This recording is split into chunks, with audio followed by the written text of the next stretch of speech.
Mengapa kita berhaji? Karena Allah sudah mampukan. Allah sudah memberikan kita kemampuan. Sehingga dengan kemampuan itu Allah meminta haknya. Ya, kenapa kita ke tanah suci? Karena Allah sudah memberikan kita kemampuan, memampukan kita.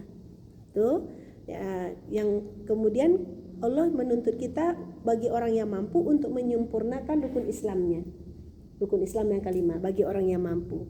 Kita sempurnakan rukun Islam yang kelima. Dan bagi orang yang Allah mampukan, maka Allah sedang meminta haknya.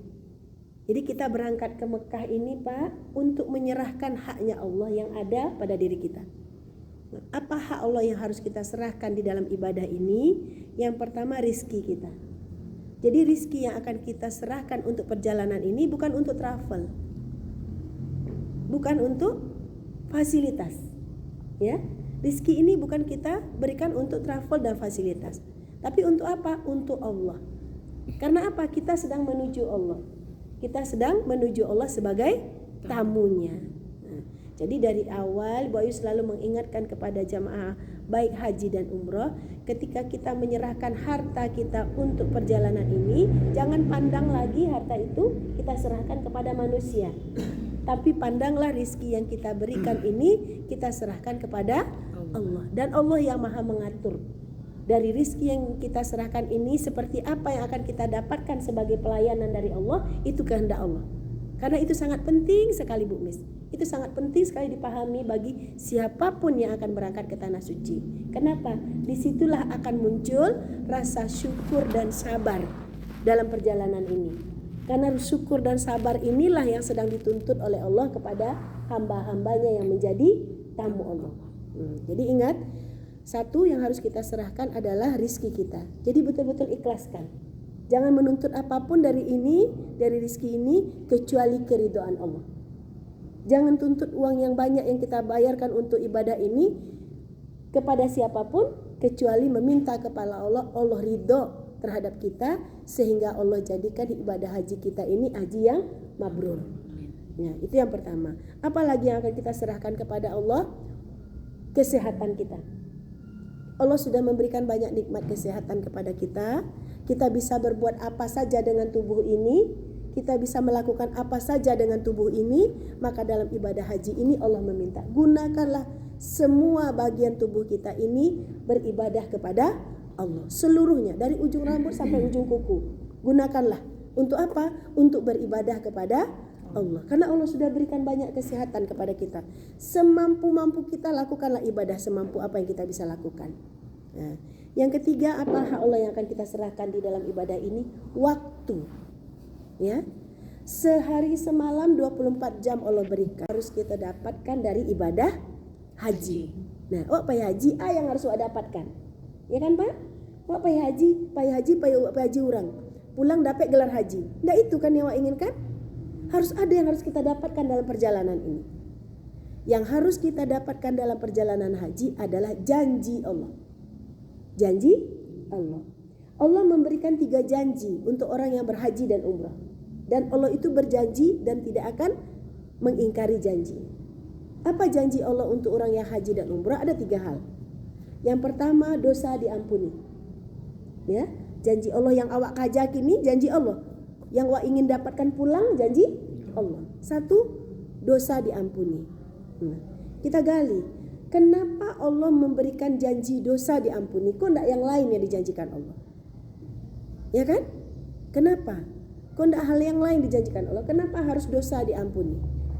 Karena Allah tahu hambanya ini tempatnya salah, tempatnya keliru, tempatnya lalai. Allah sebenarnya Bu, kalau kita sadar, setiap bapak dan ibu yang mengikhtiarkan ke tanah suci sebetulnya sedang digiring oleh Allah. Kalau punya ada getar di hati ingin berangkat ke tanah suci, baik itu haji dan umroh, sebenarnya Allah sedang menggiring, sedang menggiring awak. Kama kasarugo. Sebetulnya Allah sedang menggiring bapak dan ibu ke surga. Nah, tergantung sadar enggak awak sedang digiring atau enggak. Tahu enggak yang awak harus lakukan agar awak bisa sampai kepada tempat yang Allah tuju? Sebenarnya bapak dan ibu kini orang-orang yang dipilih Allah. Orang yang dipilih Allah untuk bisa masuk surga. untuk bisa masuk surga. Buktinya apa? Sudah ada ikhtiar. Sudah ada ikhtiar. Sedang digiring, dipanggil sama Allah untuk masuk surga. Dengan apa bisa masuk surga, Pak? Kalau balik-balik, timbangan nikmat sama ibadah, Pak. Masih timpangan, Pak? Kira-kira bisa masuk surga? Tidak. Apa yang memudahkan kita masuk surga? Mandi taubat dulu ya, Bu ya, sebelum berangkat. Mandi taubat. Sama kayak mandi junub. Sama kayak mandi junub. Sempurnakan air rata ke seluruh tubuh. Yang sering terabaikan di belahan ekor. Kadang-kadang tidak disela. Kemudian di mana lagi? Pusar. Nah, ini juga tidak masuk ke dalam tuh karena syaratnya meratakan air ke seluruh tubuh. Yang perempuan di belahan payudara.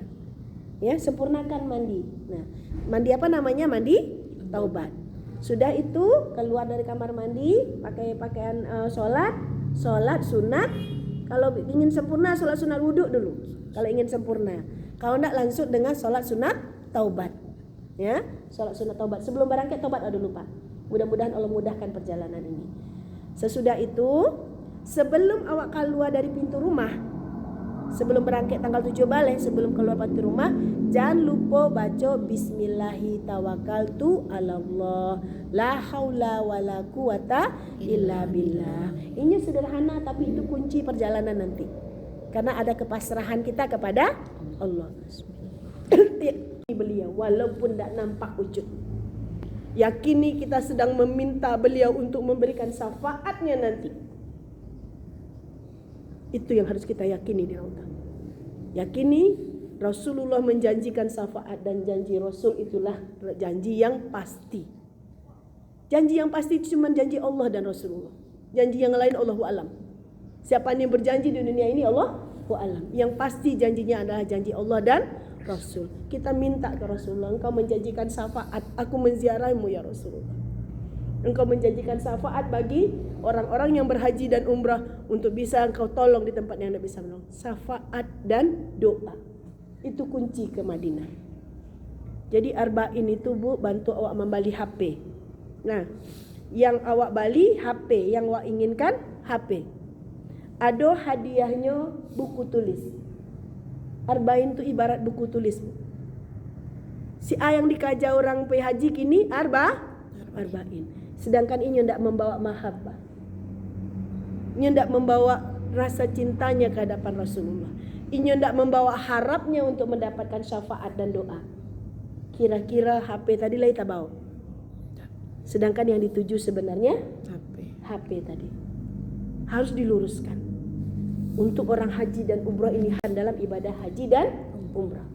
Nah, selama di Madinah perbanyak menyapa Rasulullah. Banyak-banyak menyapa Rasulullah. Menyapa Rasulullah itu tidak mesti ke Raudhah. Di mana kita ingat, di mana kita merasakan kehadiran Rasulullah, baca salam.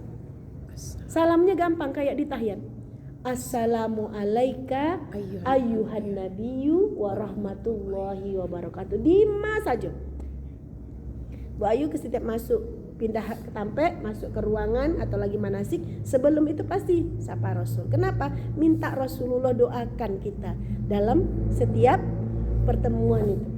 Nah, kita dapat apa buka toko, misalnya punya toko, buka toko, salam dulu dengan Rasul. Karena apa? Akan ada keselamatan, akan ada berkah dari rizki di toko itu, akan ada rahmat yang akan datang di toko itu. Buka, baca dulu salam. Apa usaha awak lain? Nah, ketika jadi guru sebelum mengajar baca selalu salam. Enggak apa? Kita selamat dalam mengajar. Apalagi di waktu itu Allah berikan rahmat kepada anak-anak didik dan diri kita. Salam. Salam itu bukan hanya di waktu sholat dan di waktu diri Raudhah. Salam itu kapan saja. Makanya ini aneh. Kalau ada pembawa acara di acara, marilah kita sampaikan sholawat dan salam kepada Rasulullah SAW. Seharusnya itu ajakan. Seharusnya jamaah itu pasti kalau tahu pastinya baca Assalamualaikum ya Rasulullah. Karena itu ngajak kan? Tapi apa? Karena mereka tidak tahu ya diam aja. Protokol kata protokolah. Rasanya seakan kalimat pembuka. Padahal itu kan seruan. Ayo kita hidup ini perlu menyampaikan salam dan sholawat diingatkan. Sebenarnya protokol itu mengingatkan. Ayo sholawat salam setiap hari. Tapi apa yang terjadi karena ini tidak didakwahkan? Ini tidak disampaikan sehingga orang tidak tahu. Protokol suruh salam lah surang. Baca salawat lah surang. Ya kan Pak? Nah, itulah munafikan. Orang yang bisa melakukan sholat sebenarnya ada juga perbedaannya. Ada yang mengatakan sholat 40 waktu, ada juga yang mengatakan sholatnya itu 40 hari berturut-turut. Nah, tapi kita selesaikan ya, kita ikhtiarkan saja. Kita ikhtiarkan saja melakukannya 40 hari berturut-turut di dalam masjid dan berada di masjid sebelum waktu sholat, sebelum imam itu berdiri. Nah, itu sebelum imam mengangkat. Ada namanya haji ifrad, haji tamatu, haji kiran. Nah, kita abaikan yang dua ini ya Pak, karena panjang mana waktu untuk membahas sikobeko. Kita fokus saja ke haji tamatu. Karena apa? Karena inilah yang akan kita pakai. Apa itu haji tamatu? Haji tamatu kalau istilah apanya? Istilah mudahnya haji bersenang-senang. Haji bersenang-senang. Kenapa dikatakan bersenang-senang? Karena dipisahkan antara ibadah umroh dan haji. Haji tamatu ini ada dua paket yang harus kita kerjakan. Umroh dulu baru haji. Nah, dipisahkannya antara umroh dan haji. Sehingga ketika menunggu waktu setelah umroh menuju haji, kita bisa melepaskan pakaian ihram, diringankan. Kalau ifrad enggak boleh.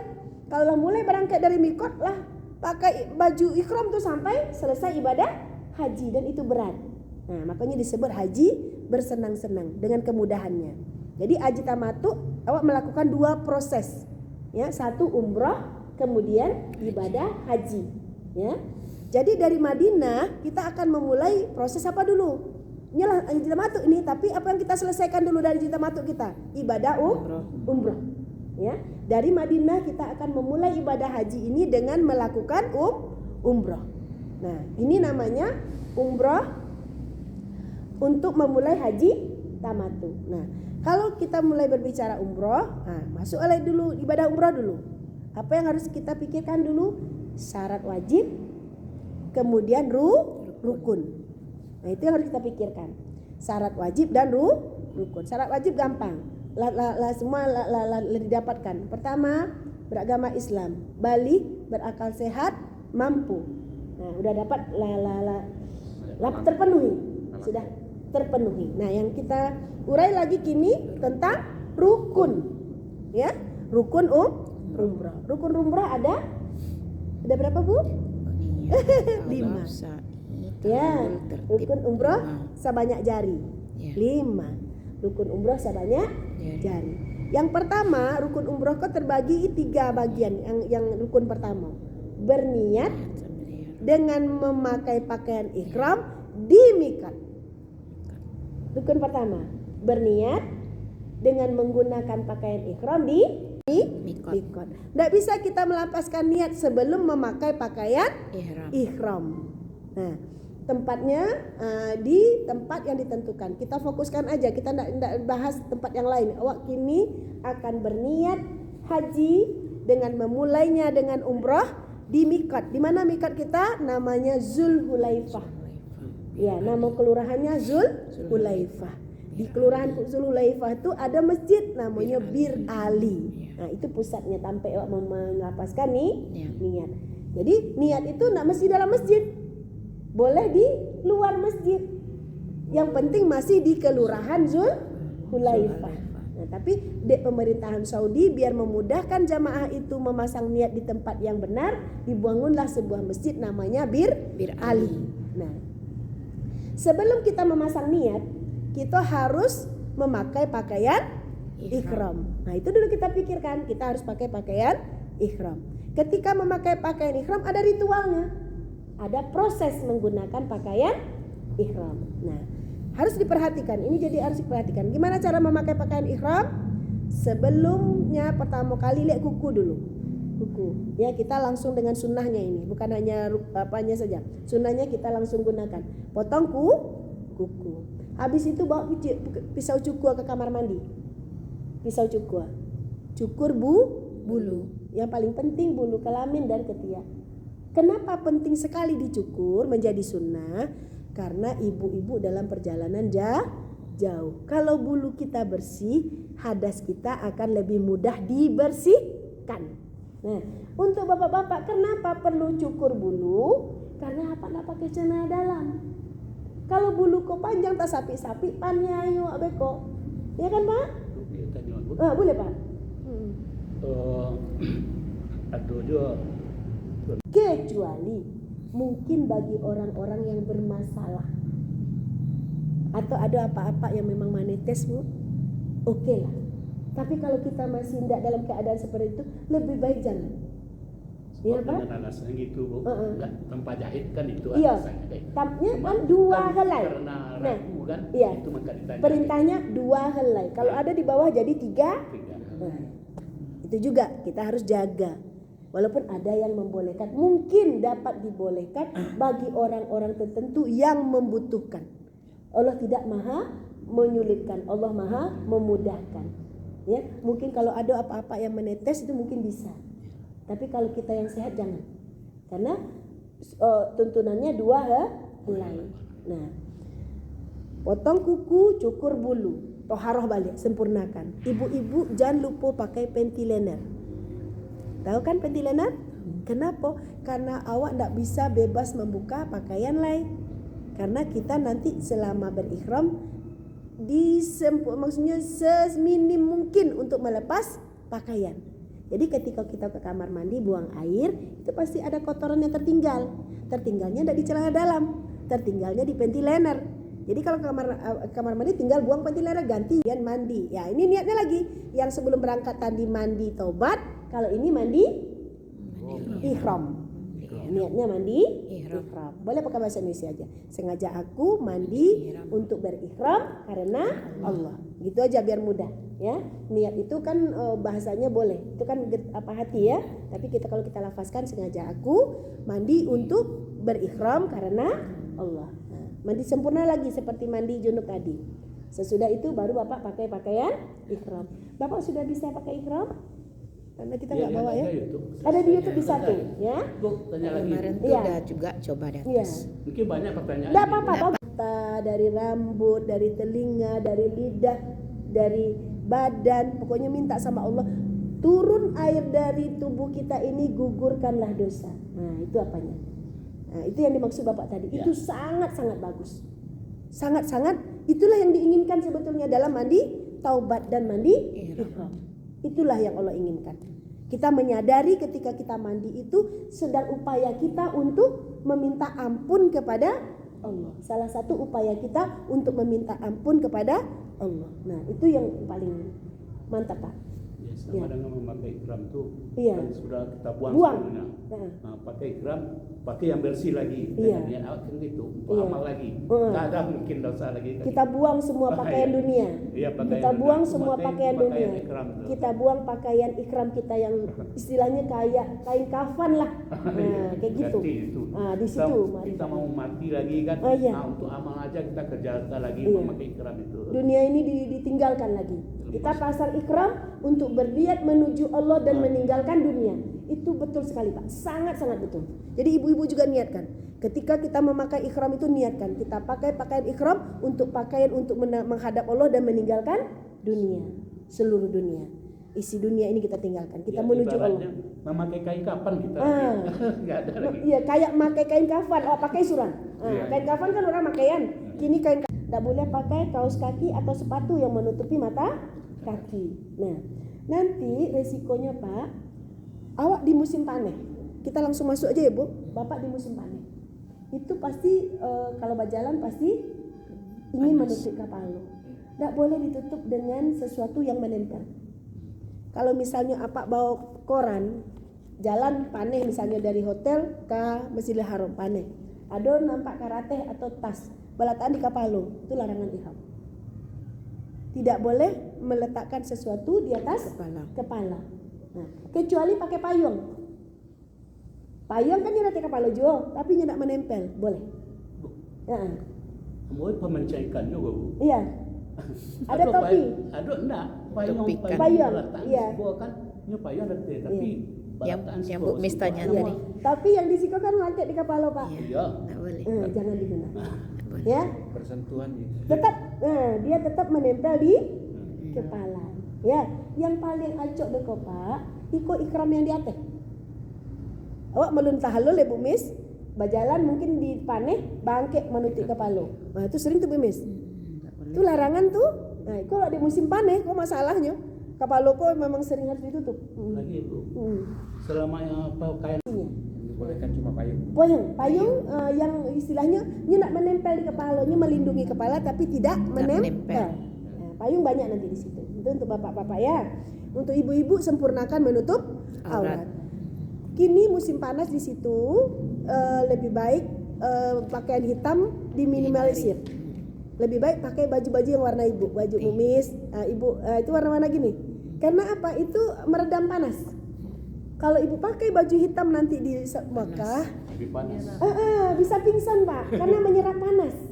Nah, ibu-ibu ya, lebih baik pakai lebih banyak yang warna putih-putih lah, kayak ibu Miss, kayak ibu. Ini kan enak nih, ini enggak panas ibu. Nah itu enggak.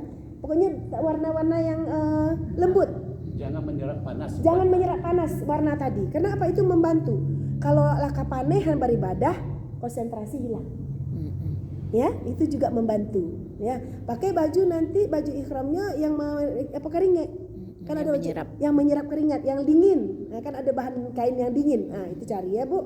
Karena kita harus waspada nih. Musim kini sangat-sangat panas, Pak. Yang kau hadapi antara 5 sampai 50 derajat, bahkan lebih.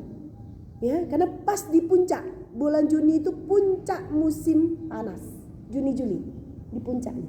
Nah, kacamata hitam. Bapak boleh pakai kacamata. Waktu berihram boleh ya, Pak ya? Menggunakan kacamata. Kacamata hitam wajib bawa. Kenapa? Panih matahari di Mekah itu Pak padih. Sangat pedih ke mata. Jadi siap bawa kacamata hitam. Beli yang rancak Bu, kan kacamata itu macam-macam pula tuh. Cari yang bisa nyaman di mata. Tuh cari ada tuh yang jual memang harganya lebih bagus tapi nyaman di mata. Karena panasnya itu sangat mengganggu ke mata. Ya. Nah, ibu-ibu untuk ikhram perhatikan dagu. Ya. Nah, karena dagu ikhram itu harus sempurna kayak gini. Kalau kita ini susah menyempurnakan karena mengecek apa ya kan? Nah, jadi nanti kalau waktu kita pergi haji, itu sempurnakan. Jaga dagu. Kemudian kaos kaki. Nanti Bu Miss, kita di tenda untuk ibu-ibu kan tidak boleh buka kaos kaki, membuka kecuali nanti ke kamar mandi. Dan jangan sembarang buka, jangan dari tenda kamar mandi buka di tenda. Jangan, buka di pintu kamar mandi. Pasang balik di pintu, masih boleh. Tapi kalau berjalan-jalan tanpa apa itu terbuka aurat.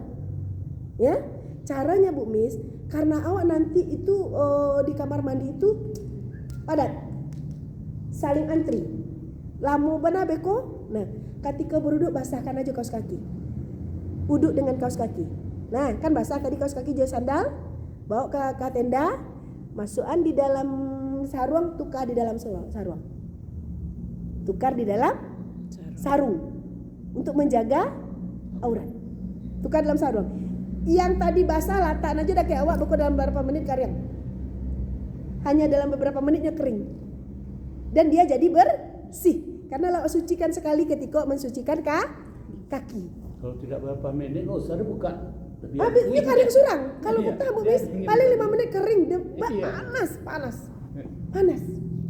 Basahkan saja, tapi sempurnakan basahkan. Setelah sempurnakan, itu cara triknya. Agar kita tidak terkena larangan ihram. Triknya kayak gitu. Kalau Bu Ayu dulu karena musim dingin dibuka kaos kaki itu, diganti di dalam kain sarung. Nah, jadi basahkan aja ketika wudhu di kamar mandi. Sempurnakan basah. Kalau kena kepercikan ini kan najis tuh. Kalau lah basah kan bersih. Ya kan? Kan kena najis tuh di kamar mandi pasti minta kena percikan. Basahkan, sempurnakan basahkannya, bawa ke dalam pakai sandal. Setelah kaki itu bagaimana? Setelah kaki menyalakan bisa Pak. Nah, gitu. Masih bisa diupayakan menyela kaki dipakai kaos kaki. Tapi sempurnakan bersihkan. Itu salah satu. Yang utamanya itu 2 hal cuma. Ya. Satu ibadahnya itu ibadah zikrullah. Yang kedua ibadah keluar masuk masjid. Itu ibadah haji. Ibadah zikrullah dan ibadah keluar masuk masjid. Kenapa? Karena apa perintah Allah di waktu di Arafah, Musdalifah, Mina? Perintahnya zikir. Itu aja kata Allah. Perintahnya di dalam Al-Quran. Mengawak di situ zikir. Ingat aku. Berarti cuma zikrullah. Ya. Yang kedua, selama ibadah haji di dua tanah suci memasuki dua Masjidil Haram, Mekah dan Madinah. Jadi kerajaan haji itu manga zikirullah sama keluar masuk masjid. Nah, apa yang harus perhatikan untuk ibadah keluar masuk masjid, apalagi nanti awaklah memulai di Masjid Nabawi dan akan masuk ke Masjid Bir Ali. Setiap masuk masjid tak boleh lupa lepak. Bu Ayu kalau bertanya ada orang yang pulang haji dan umrah tak pakai dia amalan ni kau sampai mati, nah berarti kurang manasiknya. Ibadahnya ibadah keluar masuk masjid. Apa yang harus perhatikan? Adab masuk masjid. Adab masuk masjid. Kenapa harus beradab? Karena itu rawi saja ada protokolernya. Ini rumah Allah dan rumah Allah yang paling utama pula Masjidil Haram dan Nabawi. Jadi pelihara adab. Kalau ada juga orang pulang haji dan umrah tidak memakai adab masuk masjid, ini awak bertanya le sempurna manasiknya. Kenapa? Kerajaan di dalam selama di situ kan kalau masuk masjid. Bagaimana adab masuk masjid? Kalau bapak kini bagaimana adabnya masuk masjid? Ya, pertama kan menghadap ke muka melalui pintunya. Pintu. Berdiri sana. Berdiri. Baca doa dulu. Apa doanya? Rahmatik. Ya, Allahumma ftahli abwaba rahmatik. Nah, di situ bacakan salam. Salam. Salam. Salamnya? Assalamualaikum. Assalamualaikum untuk semua ya. Assalamualaikum itu untuk orang-orang yang ada di dalam masjid ya. Assalamualaikum berarti kita menyampaikan salam untuk orang-orang di dalam masjid. Nah, kita sempurnakan adab kita lagi ya Pak ya. Karena iwak akan masuk ke Masjidil Haram di Masjid Nabawi. Jangan sampai Allah mengejek, "Hei, pai haji, pai ke rumahku," kata Allah. Kalau masuk rumah ndak istilahnya lu masuk rumah gua nyelonong aja sampai gitu kata Allah kalau sedangkan ini masjid utama. Nah, bagaimana adab masuk masjid? Kalau dimanapun masjid yang awak ingin kita masuki, jangan nyelonong masuk. Jangan nyelonong. Kenapa? Gunakan adab kepada Allah si pemilik rumah. Nah, apa adab masuk masjid? Berhenti di pintu dulu. Sejenak saja. Apa yang baca hampir sama kata Bapak tadi. Kalau kita gunakan kum itu untuk orang-orang yang di dalam. Ya, di dalam masjid. Tapi sebaik-baiknya masuk masjid kita menyapa baginda Rasulullah dengan salam dan sholawat. Agar apa? Agar ketika di dalam masjid itu kita dalam doa Rasulullah. Ya kan? Nah, apa kalimatnya? As-salatu wassalamu ala Rasulillah. Bisa Pak? As-salatu sholawat, wassalamu salam ala Rasulillah untuk Rasul. Kenapa Pak ucapkan itu? Kita berharap di dalam masjid itu kita dalam doa Rasul. Kita selamat, kita bakat berkah dan rahmat. Kemudian baca doa yang Bapak tadi. Allahumma ftahli abwaba rahmatik. Enggak boleh lupa lagi. Allahumma as-salatu mana yang didulukan? Wassalamu ala Rasul. Kalaupun terbalik enggak masalah, Pak. Enggak, bagusnya bukan sesuatu yang harus berurut. Enggak fatal. Mana yang apa ingat dulu? Boleh. As-salatu wassalamu ala Rasulillah. Apa yang kita inginkan dari kalimat itu? Di dalam masjid itu kita dalam doa Rasul. Kenapa? Salam kita dijawab. Nah, habis itu Allahumma ftahli abwaba rahmatik. Kalau lupa itu, ingat saja, enggak hafal kalimat Allah. Tidak yakin dengan apa yang kita inginkan. Nah itu. Nah, apa keutamaannya nanti perlu awak lakukan adab ini? Karena awak akan masuk Masjidil Haram. Di dalam Masjidil Haram itu, di setiap masjid dimanapun termasuk Masjid Nabawi, si rahmatnya satu cuman. Di Masjidil Haram 120 rahmat. Itu yang kau bawa pulang. 120 rahmat. Makanya jangan lupa, makanya Bu Ayu selalu ingatkan adab masuk masjid agar apa? Rahmat yang di dalam Masjidil Haram itu kita dapatkan ketika kita keluar dari Masjidil Haram. Nah, 120 rahmat itu untuk siapa? Rahmat diberikan Allah untuk orang yang sholat. 20 rahmat untuk orang yang memandang Ka'bah. 60 rahmat untuk yang tawaf, 40 rahmat untuk yang sholat, 20 rahmat bagi orang yang memandang Ka'bah. Makanya kalau masuk Masjidil Haram cari tampe di mawa solat bisa melihat Ka'bah.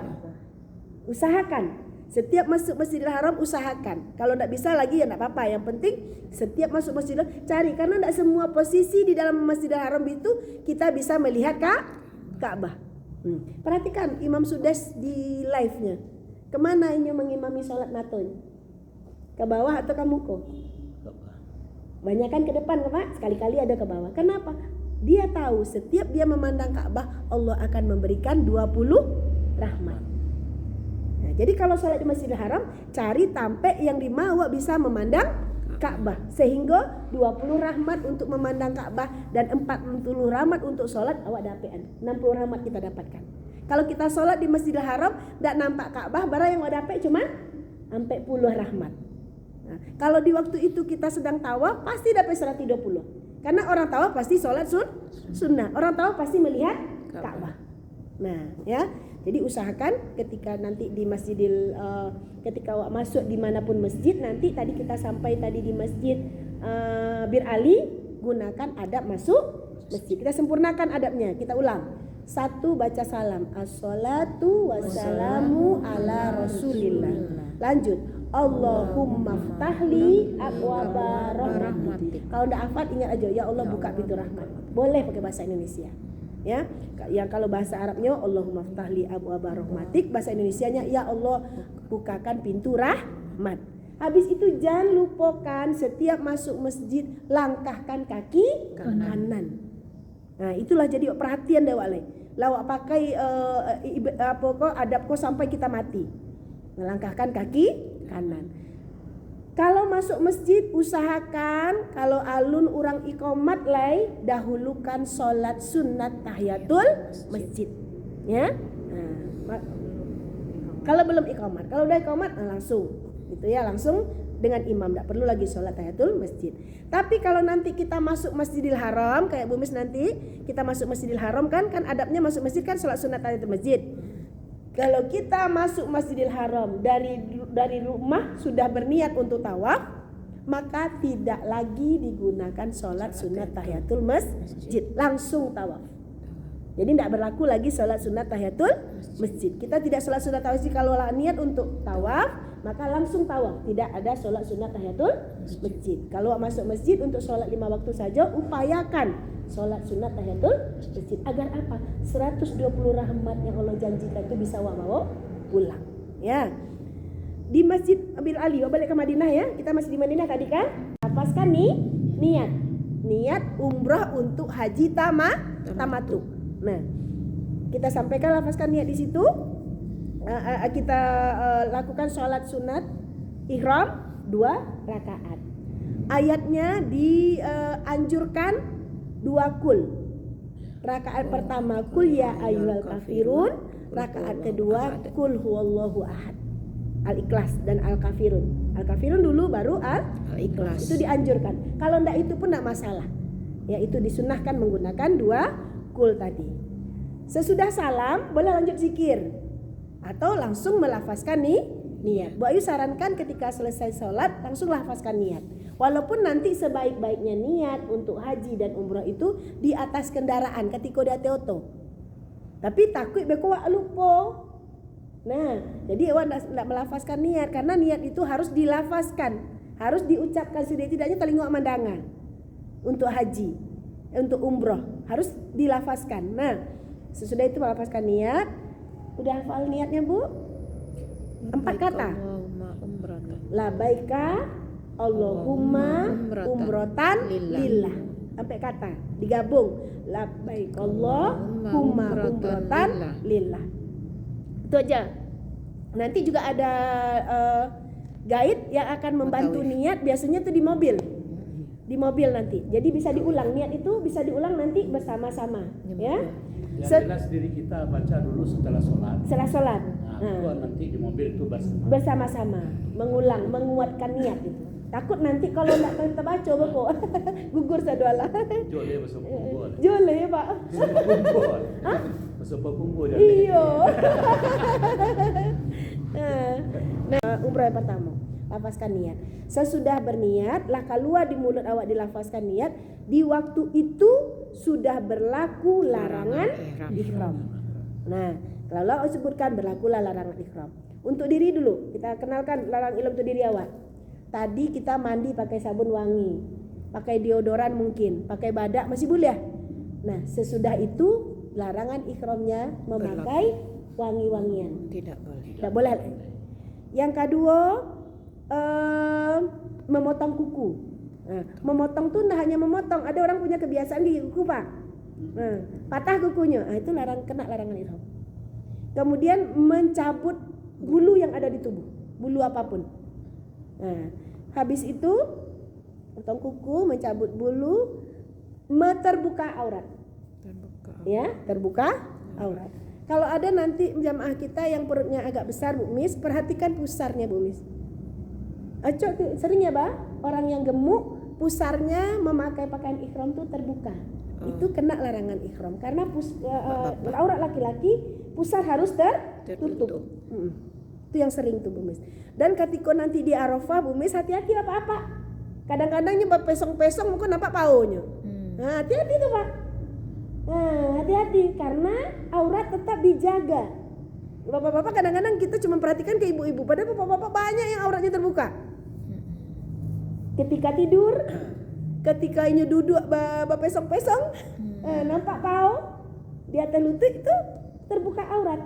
Itu harus dijaga tuh ketika kita memakai pakaian ihram.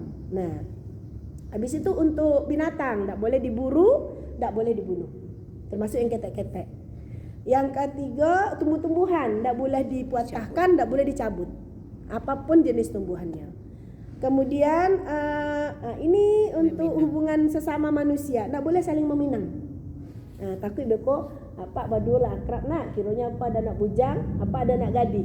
Pak pakai ihram. Jadi itu lama ketika di Arafah. Akhirnya tak bersih di hati. Pak pulang haji, buat pertamuan, itu meminang tuh. Itu meminang. Tak boleh meminang dan menikahkan. Ya Pak, kena larangan ihram. Habis itu yang terakhir kalau yang berangkat suami istri, tidak boleh berhubungan suami istri sampai, kalau untuk umrohnya sampai tahallul, kalau untuk hajinya sampai tahallul sani. Karena haji 2 kali tahallul. Kalau umroh nanti sekali. Haji kita tahallul 2 kali nanti potong rambut. Jadi setidak-tidaknya kalau haji ini berapa kali kita potong rambut? 3 kali. 1 kali di umroh, 2 kali di haji. Di pelaksanaan hajinya. Nah, sudah selesai itu berangkatlah awak, bacalah talbiyah. Nah, kini awak pahami dulu talbiyah. Kita gali satu-satu persatu talbiyah. Talbiyah itu terbagi atas 4 kalimat. Berapa doa yang keempat doa? Nah, labbaik Allahumma labbaik. Jangan labbaik ya Bu, labbaik. Ada kanya sedikit, labbaik. Jangan labbaik. Labbaik Allahumma labbaik, beda ya. Ini bertasdid. Ya, labbaik. Labbaik Allahumma labbaik. Labbaik la syarika laka labbaik. Innal hamda wan ni'mata laka wal mulk la syarika lak. Labbaik Allahumma labbaik. Labbaik la syarika laka labbaik. Innal hamda wan ni'mata laka wal mulk la syarika lak. Labbaik Allahumma labbaik. Labbaik la syarika laka labbaik. Innal hamda wan ni'mata laka wal mulk la syarika lak. Yang perlu kita sadari di kalimat labbaik Allah ini la syarikalah. Yang perlu kita sadari ketika mengucapkan labbaik Allah ini di kalimat la syarikalah. Aku datang sebagai tamumu atas panggilanmu ya Allah, tanpa sekutu padamu. Yang banyak menjadi sekutu Allah ketika wapai haji, harta. Awak pai sebagai orang kayu. Yang menjadi sekutu Allah ketika berhaji, jabatan. Awak datang menemui panggilan Allah masih membawa jabatan awak ke hadapan Allah. Apa yang menjadi sekutu ketika pergi berhaji dan umrah? Rasa sombong, ria, takabur, itu yang awak sekutukan. Dengan itu kita menyekutukan Allah. Dan ketika kita menyebutkan labbaik Allahumma labbaik itu, ketika menyebutkan la syarikalah, pasrahkan kepada Allah. Ambo jadi tamumu ya Allah, dan tidak satu pun yang aku sekutukan kepadamu. Ndak harta, ndak jabatan, ndak kemampuan, ndak kekayaan. Itu benar-benar kalau kita betul-betul memahami kalimat labbaik Allah itu benar beranti yang masuk keluar. Ndak akan puas menangis di hadapan Allah kalau kita memahami kalimat labbaik Allahumma labbaik, labbaik la syarika laka labbaik, innal hamda wan ni'mata laka wal mulk la syarika. Hanya kemuliaan itu hanya milik Allah. Nikmat yang didapatkan itu hanya milik Allah. Itu kalimatnya. Segala kemuliaan yang ada padaku, semua nikmat yang ada padaku, semuanya milik Allah. Dan tidak ada sekutu kepada Allah. Itulah kalimat talbiyah. Itu kalimat pertama. Diiringi sesudah itu Allahumma sholli ala sayyidina Muhammad wa ala ali sayyidina Muhammad. Kenapa kita bersolawat ketika bertalbiyah? Karena di dalam perjalanan ini kita juga berharap syafaat dari Rasulullah. Habis itu doa apa yang dibaca? Allahumma inna nas'aluka ridhoka wal jannah wa na'udzubika min sakhatika wan nar. Sebenarnya awak hidup Bu di dunia itu dalam proses memilih. Pilihannya satu di antara dua. Apa pilihan yang diberikan Allah? Boleh surga, boleh neraka. Jadi ketika bertalbiyah itu betul-betul kita yakinkan Allah. Awak yakinkan ke Allah bahwa kita hidup ini untuk mendapatkan surga. Karena kita tidak akan mampu nanti untuk menghadapi azab Allah di neraka. Itu penting kita pahami di waktu bertalbiyah. Yakinkan Allah dengan doa itu. Allahumma inna nas'aluka ridhoka wal jannah. Yakinkan Allah bahwa kita hidup inginkan surganya nanti. Kita tidak akan mampu nanti dengan azab Allah. Nah, lanjut doa yang kedua, Rabbana atina fid dunya hasanah wa fil akhirati hasanah wa qina adzabannar. Ya Allah, berikanlah kehidupan dunia yang hasanah, yang berkah. Boleh lalok, boleh. Boleh istirahat, boleh. Tapi ketika lah selesai istirahat, ulang balik. Tak mesti talbiyah itu hanya ketika dipandu oleh mutawif. Talbiyah itu diri kita. Awak yang bertalbiyah, tak bersama-sama tu. Bukan hanya ketika mutawif mengajak talbiyah, waktu itu kita talbiyah. Tak, talbiyah itu diri kita. Sebanyak apa kita mampu bertalbiyah. Sepanjang apa talbiyah itu kita panjatkan kepada Allah. Itulah gunanya bertalbiyah. Tak mesti orang talbiyah, tak orang yang tak lawak. Jangan. Tunjukkan kepada Allah sebanyak-banyak talbiyah itu. Sebaik-baik talbiyah yang kita sampaikan. Banyak talbiyah. Sampai di Mekah nanti, masuk ke hotel, siap-siap dulu, istirahat, makan. Cuman ingat nanti di perjalanan antara Mekah dan Madinah, Bapak itu pasti berhenti. Ya, di rest area, di tempat istirahat. Biasanya ada minum atau makan. Ingat, di setiap restoran pasti ada wastafel yang ada sabun cuci tangan. Ketika awak mulai tawaf, harus diingat syarat sah tawaf. Ini harus ingat. Syarat sah atau tidaknya tawaf kita. Ya. Syarat sah tawaf itu 5. Ya.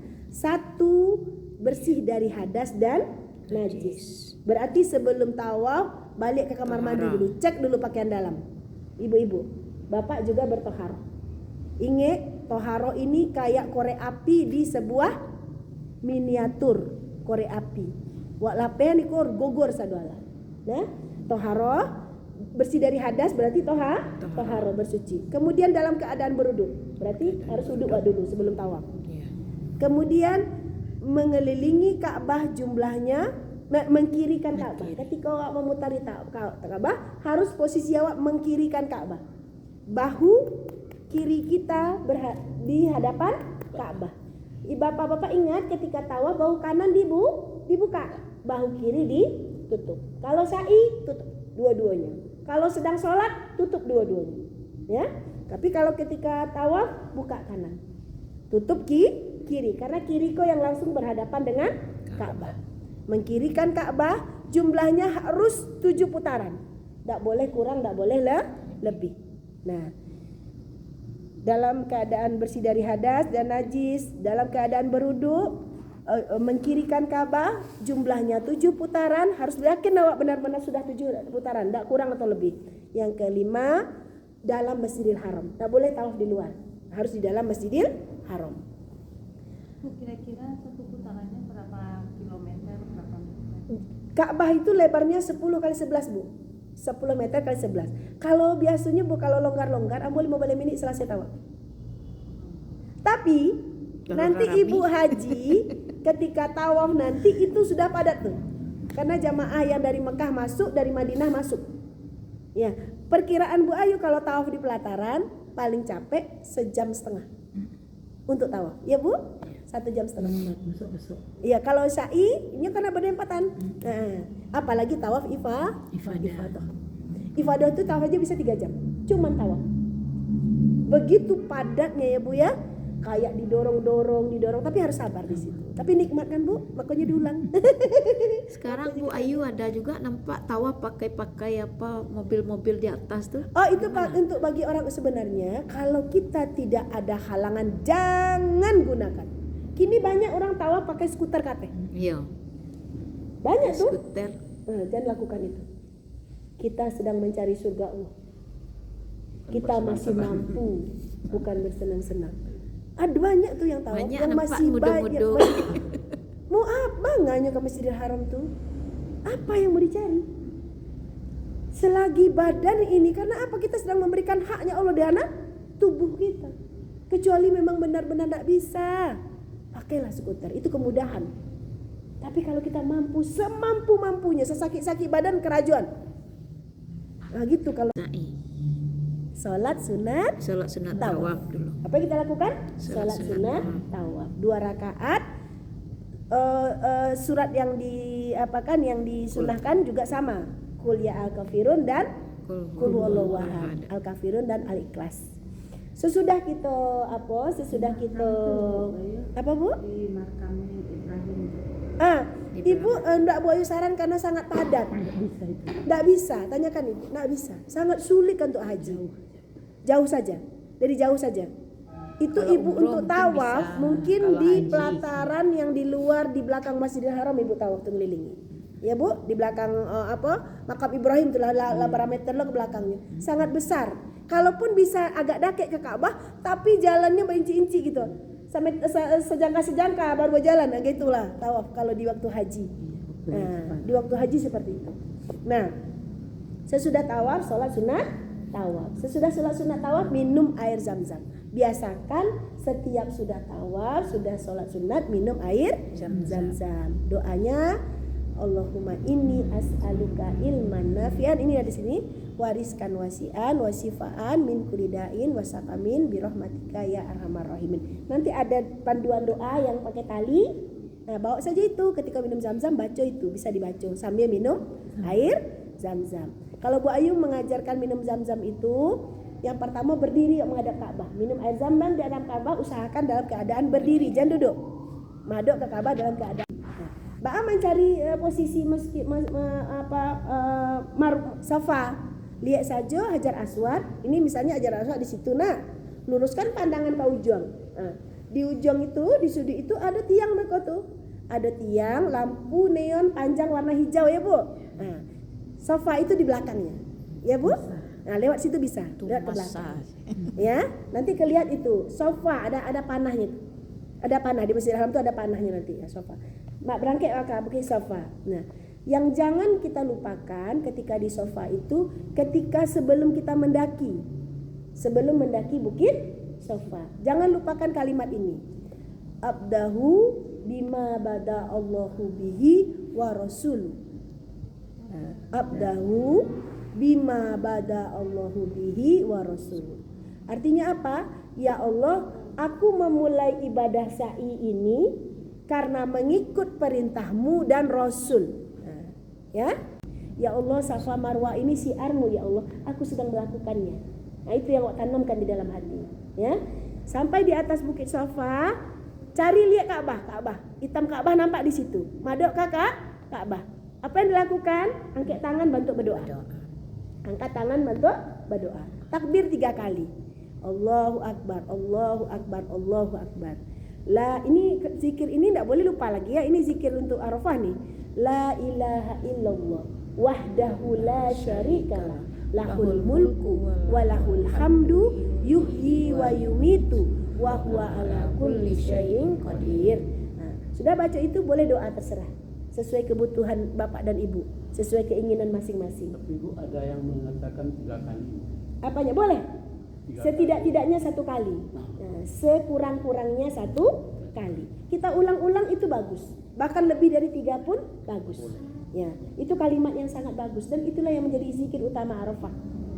Zikir utama Arafah itu la ilaha illallah wahdahu la syarikalah lahul mulku wa lahul Utama Arafah, la ilaha illallah wahdahu la syarikalah lahul mulku wa lahul hamdu yuhyi wa yumitu wa huwa ala kulli syai'in qadir. Nah, atau kita baca doa sesuai doa yang ada di panduan, silahkan. Ya, atau pingin doa sendiri pakai bahasa awak, pakai bahasa Pariaman, pakai bahasa si Junjung, pakai bahasa boleh. Allah Maha tahu ya Pak. Boleh. Jadi orang buku calik di buku tak percaya. Orang sa'i itu seakan-akan hanya tanggung jawabnya atau perintahnya berjalan. Sedangkan sa'i itu zikrullah. Ya, ingat Allah di situ, itu yang Allah inginkan. Seperti Ibu katakan tadi, kan pertama kali itu subhanallah, alhamdulillah, iya, la ilaha illallah, Allahu akbar, la haula wala quwata illa billah. Ulang itu, tapi benar-benar awak rasakan maknanya. Awak rasakan kehadiran Allah di setiap ucapan kita itu. Nanti apa akan melihat tuh orang, subhanallah, subhanallah, tapi tidak ada makna dalam hatinya. Tapi dalam apa ya saya Tidak ada rasa, tak nyangkut. tidak nyangkut. Dia walaupun wak diam, tapi subhanallah ke betul-betul menggetarkan Allah. Banyak tuh nanti doanya dibaca doa ini kare-kare, tapi tidak makna. Yang mendengar, yang menjawabnya tidak ngerti artinya deh Pak. Ini yang ikut mutawif, dibacakan doa asai oleh mutawif, dibacanya diulangnya, tapi tidak mengerti apa yang dikeciannya. Maknanya tidak sampai. Walaupun cuma subhanallah yang kita pahami, yang kita yakini, baca itu terus. Tapi nyangkut Allah di situ, itu yang paling penting. Itu yang paling utama, zikrullahnya tadi. Nah, jadi tidak mesti dalam bentuk dari hijaunya nampak dari atas nanti neon panjang warna hijau. Untuk bapak-bapak disunahkan berlari kecil. Kalau tidak bisa tidak masalah, depaknya nanti akan padat ya Bu. Tidak akan bisa berlari deh Bu. Tidak akan mampu apa berlari dah, tidak masalah. Dan jangan diupayakan loh. Ikuti selah bara taluk dia awak. Nah, itu doanya agak sedikit dikhususkan. Rabbighfir warham wa'fu watakarram watajawaz amma ta'lam innaka ta'lam mala na'lam innaka antallahu a'azul akram. Kalau hafal. Kalau ndak hafal daripada baca aja doa duduk antara 2 sujud. Rabbighfirli warhamni wajiburni warfa'ni warzuqni wahdini wa'afini wa'fu anni. Tahu artinya? Nah itu lagi. Betul, awak baca-baca nak tahu nih sampai kan cuma Rabbighfirli juga ndak masuk. Nak nyetrumnya ke Allah. Ya kan? Rabbighfirli. Ya Allah ampunilah aku. Kasihanilah aku. Angkatlah derajatku. Tutuplah aib-aibku. Berikan aku rizki. Berikan aku kesehatan. Berikan aku petunjuk. Wah ini petunjuk. Wa'afini, berikan aku ampunan. 8. Ya. Ampunilah aku, kasihanilah aku. Tutuplah segala aibku. Angkatlah derajatku. Beri aku rizki. Beri aku kesehatan. Beri aku petunjuk. Dan beri aku ampunan. 8. Ya. Ampuni, kasihani. Ampuni, kasihani. Tutup aib, angkat derajat. Wampurni. Ampuni, kasihani, tutup segala aib. Angkat derajat. Ada 4 minta pemberian. Beri rizki, beri petunjuk, beri kesehatan, beri ampunan. 4 beri permintaan. Ya, beri aku. Ulang lagi ya. Ampunilah aku, kasihanilah aku, tutuplah aibku, angkat derajatku, beri aku rizki, beri aku kesehatan, beri aku petunjuk dan beri aku ampunan. Nah, itu diulang-ulang artinya. Ya, walaupun tidak berurut ya. Itu tidak berurut Boy sampaikan tadi, tidak berurut ya. Nah, satu persatu yang jelas 8 hal ini yang kita minta di waktu mengucapkan doa antara pilar hijau. Nah, sesudah pilar hijau naik bukit Safa, Marwah sama tadi. Inna Safa, setiap orang mendaki Inna Safa wal Marwata min sa'airillah. Kalau hafal itu saja cukup, ulang-ulang. Kalau lengkap lebih baik. Kalau mengikuti mutawif juga bisa. Sampai di bukit Marwah enggak nampak Ka'bah lagi. Karena tertutup dinding ya Bu. Li nampak Ka'bah di Marwah. Ibu berdoa di Marwah kama arahnya. Baca cara menentukan Ka'bahnya. Nengok orang aja Bu. Itu dia. Kebetulan tepat ya tepat lah. Kalau tidak lah kan gitu. Nah, kini dirubah Ibu. Besok tiba di Marwah, Ibu celik lantai. Celik keramik lantai. Keramik lantai itu guratnya tuh, pecahan keramiknya pasti menghadap Ka'bah sempurna.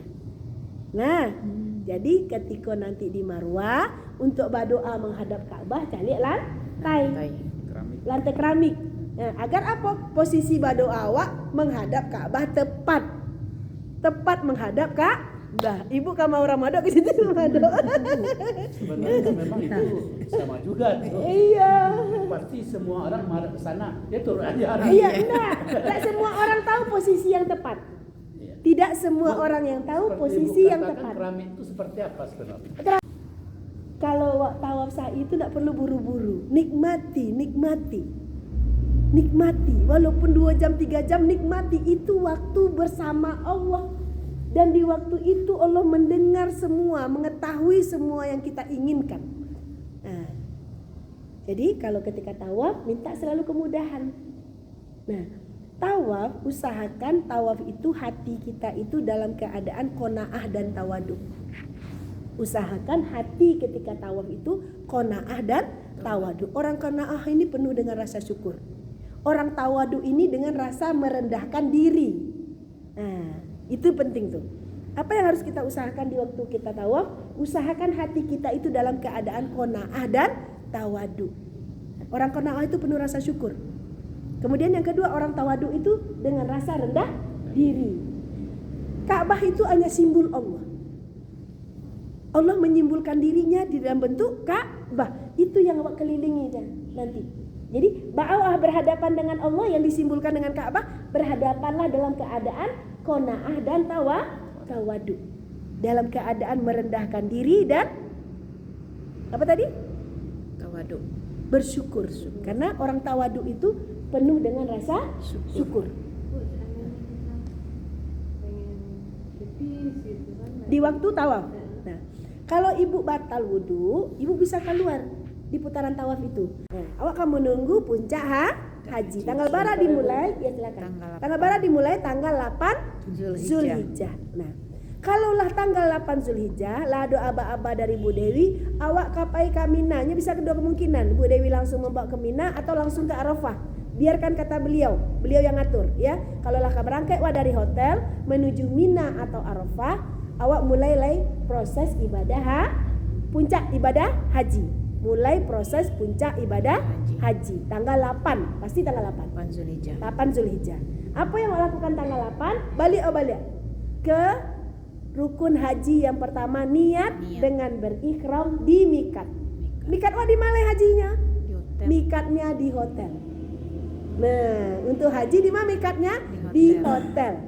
Sampai mikat walai. Ndak balik lo ke Zulhulaifah dah. Nah, mikat di mana? Di hotel. Nah, pulang balik. Mulai dari toharoh, berwudu, mandi, habis itu pakai pakaian ihram. Sudah tuh sholat sunat ihram di hotel. Salat sunat ihram. Baca niat di hotel. hotel. Niatnya labbaik Allahumma hajjah Ja. lillah. Ya. Atau Nawaitul labbaik Allah nawaitul hajjah wa akhramtu biha lillah. Bisa ya, itu ada dua cara melafazkan niat. Untuk kalau ibu ragu ada di panduan buku doa, ya. Niatnya di mana? Di dalam hotel sesudah kita berwudu dan mandi ihram balia. Sesudah berwudu dan mandi ihram, pakai pakaian ihram, langsung sholat sunat ihram, langsung niat haji. Nah, nanti ibu dibawa. Kalau tanggal 8 ibu dibawa ke Mina dulu, itu namanya tarwiyah. Hari tarwiyah. Apa yang dilakukan di situ? Lakukan ibadah seperti biasa. Ya, sholat seperti biasa. Nah, beko tanggal 9 barulah menuju Arafah. Nanti perjalanannya kita serahkan kepada travel yang menentukan. Ini ada beberapa cara perjalanan haji. Sampailah tanggal 8 di Arafah. Biasanya pagi lah sampai di Arafah tuh. Nah, pagi sampai di Arafah tadi sudah sholat sunat subuh. Nah, kalau misalnya kita sempurnakan sholat sunat subuh, habis itu sholat duha. Kalaulah sholat duha itu usahakan lalok, Bu. Usahakan tidur. Nah, ini aneh ya. Baik ke Arafah pagi-pagi suruhlah lalok. Ba'a dia bantu itu beko puncak haji di jam 1 sampai jam setengah 7. Jangan sampai di puncak haji itu kita dalam keadaan mengantuk. Jadi judulnya beko haji pai lalo ke Arafah. Jangan sampai bantu itu. Nah, jadi usahakan pagi itu tidur dulu. Enggak apa, di jam 1 sampai nanti menjelang maghrib kita dalam keadaan fresh. Dalam keadaan tidak mengantuk. Bu, ambo haji berkali-kali. Godaan paling bare di hari Arafah itu mengantuk. Zikir, gitu kan. Jadi siapkan dulu agar tidak ngantuk di situ. Kita fokus dengan Allah, fokus dengan zikir dan doa. Kalau Bayu dulu jam habis duha, lalu dulu gak sebentar, gak sejam atau 2 jam. Maka jam sabalah minum kopi. Kopi Al Jannah. Ini Bu Umi sudah mempersiapkan judul kopinya Al Jannah. Kopi yang akan membawa ke surga. Mantap Bu Umi. Mantap Bu Umi. Kita coba pula kopi Al Jannah Bu Umi, nanti dia masuk surga. Nah, Bu. Nah, jadi minum kopi untuk apa? Awak enggak ngantuk. Karena ujian terberat tuh ngantuk, Pak. Kalau ngantuk zikir enggak ada lagi. Ya kan? Ingatan awak lah hilang. Walaupun tidur di Arafah itu juga berpahala. Tapi itu seketek pahalanya. Seberapa lah pahala tidur?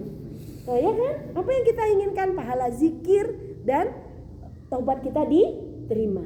Nah, sesudah itu nunggu azan zuhur. Nanti ada yang membimbing nanti tuh. Ada mutawif yang membimbing nanti. Bu Dewi siapkan nanti.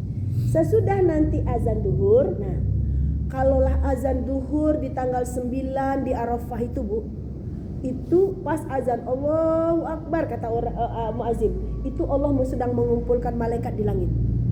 Itu sedang, kalau misalnya dalam tentara itu sedang gladi resik, apa namanya? Briefing pagi. Bantu itu pre-briefing nanti. Gitu yang terjadi. Azan duhur itu Allah mengumpulkan malaikat di briefing. Hei malaikat, kalau tiba waktunya. Sudah tiba waktunya untuk melihat apa yang dilakukan tamu-tamuku di tahun ini untuk melaksanakan ibadah haji di Arafah. Itu Bu, sudah briefing Allah itu Bu. Itu malaikat tuh turun ke Arafah tuh miliaran malaikat tuh Bu. Cuma enggak nampak. Itulah agama yang harus diyakini. Andai kata orang menyadari di Arafah itu sedang dipantau oleh miliaran malaikat, mungkin duduknya nak bantu ikut aja berzikir, Bu. Cuman Allah tidak tunjukkan karena Allah sedang menguji. Di Arafah itu apa tugas malaikat tuh? Tolong lindungi, tolong beri petunjuk dan aminkan. Nah, hati-hati berucap di Arafah. Bayangkan miliaran malaikat yang mengaminkan. Kalau yang elok alhamdulillah, kalau yang buruk keluar ke bakaka. Ya kan? Menanggung risiko dunia akhirat. Kalau wak yakin bantu iko bu sempurna orang beribadah haji. Kalau benar-benar dia yakinnya dalam sedang pantauan malaikat yang khusus diturunkan Allah, di tempat yang khusus, di waktu yang khusus, dan sebagai hamba yang khusus dipanggil, yang diistimewakan.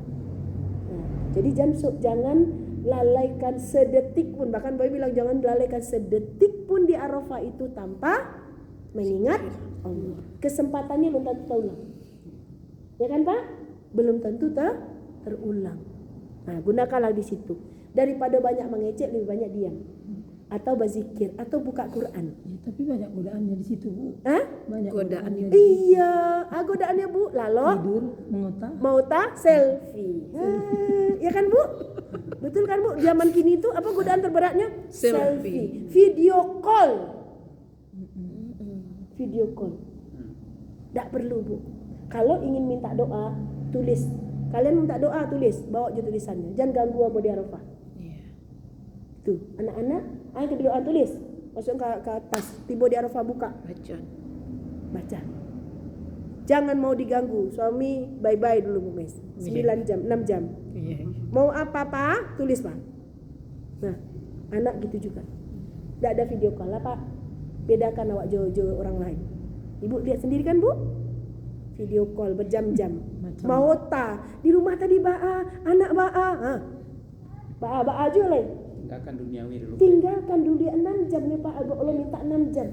Berikan waktu untukku 6 jam. Padahal bara jam dia gini sama mau kau. Nah, hati-hati jangan mengumpat. Kok ada yang tidak lama? Alhamdulillah. Kok ada yang tidak menyenangkan? Alhamdulillah. Ada misalnya kawan yang duduk tak pojok, kok di tenda main impi Bu. Tak pojok di dalam di pojok wadape, alhamdulillah ikut sampai yang Allah ridho. Nah, ada kawan lah jale awak berdoa nyo kakinya lagi kawan, alhamdulillah. Syukuri saja. Syukuri saja. Mungkin itu godaan. Nah, ada kawan bakaruhnya lalu sedang berdoa, alhamdulillah. Yang penting kita tidak lepas dengan Allah. Cuman 6 jam. Belum tentu terulang dan tidak ada waktu terbaik sebaik-baik hari Arafah. Nah, kalau Bu Ayu biasanya kalau di Arafah kan kalau Ibu nanti sholat nanti duhur, azan kan? Sholat duhur langsung dijamak ya. Sholat duhur sholat di qasar. Sholat duhur di qasar 2 rakaat. Nah, habis itu sholat balik, sholat asar. Nah, dijamak dan di qasar. Nah, wa jamak takdim di awal dan di qasar. Itu yang lakukan di siang itu. Hah? 2 rakaat juga. Nah. Apa? Enggak di khutbah itu, Pak. Justru 6 jam itu harus disempurnakan. Kita cuma dipandu paling 1 jam, Bu. Berapa jam? Sejam kan? Iya, sejam. Sejam yang dipandu.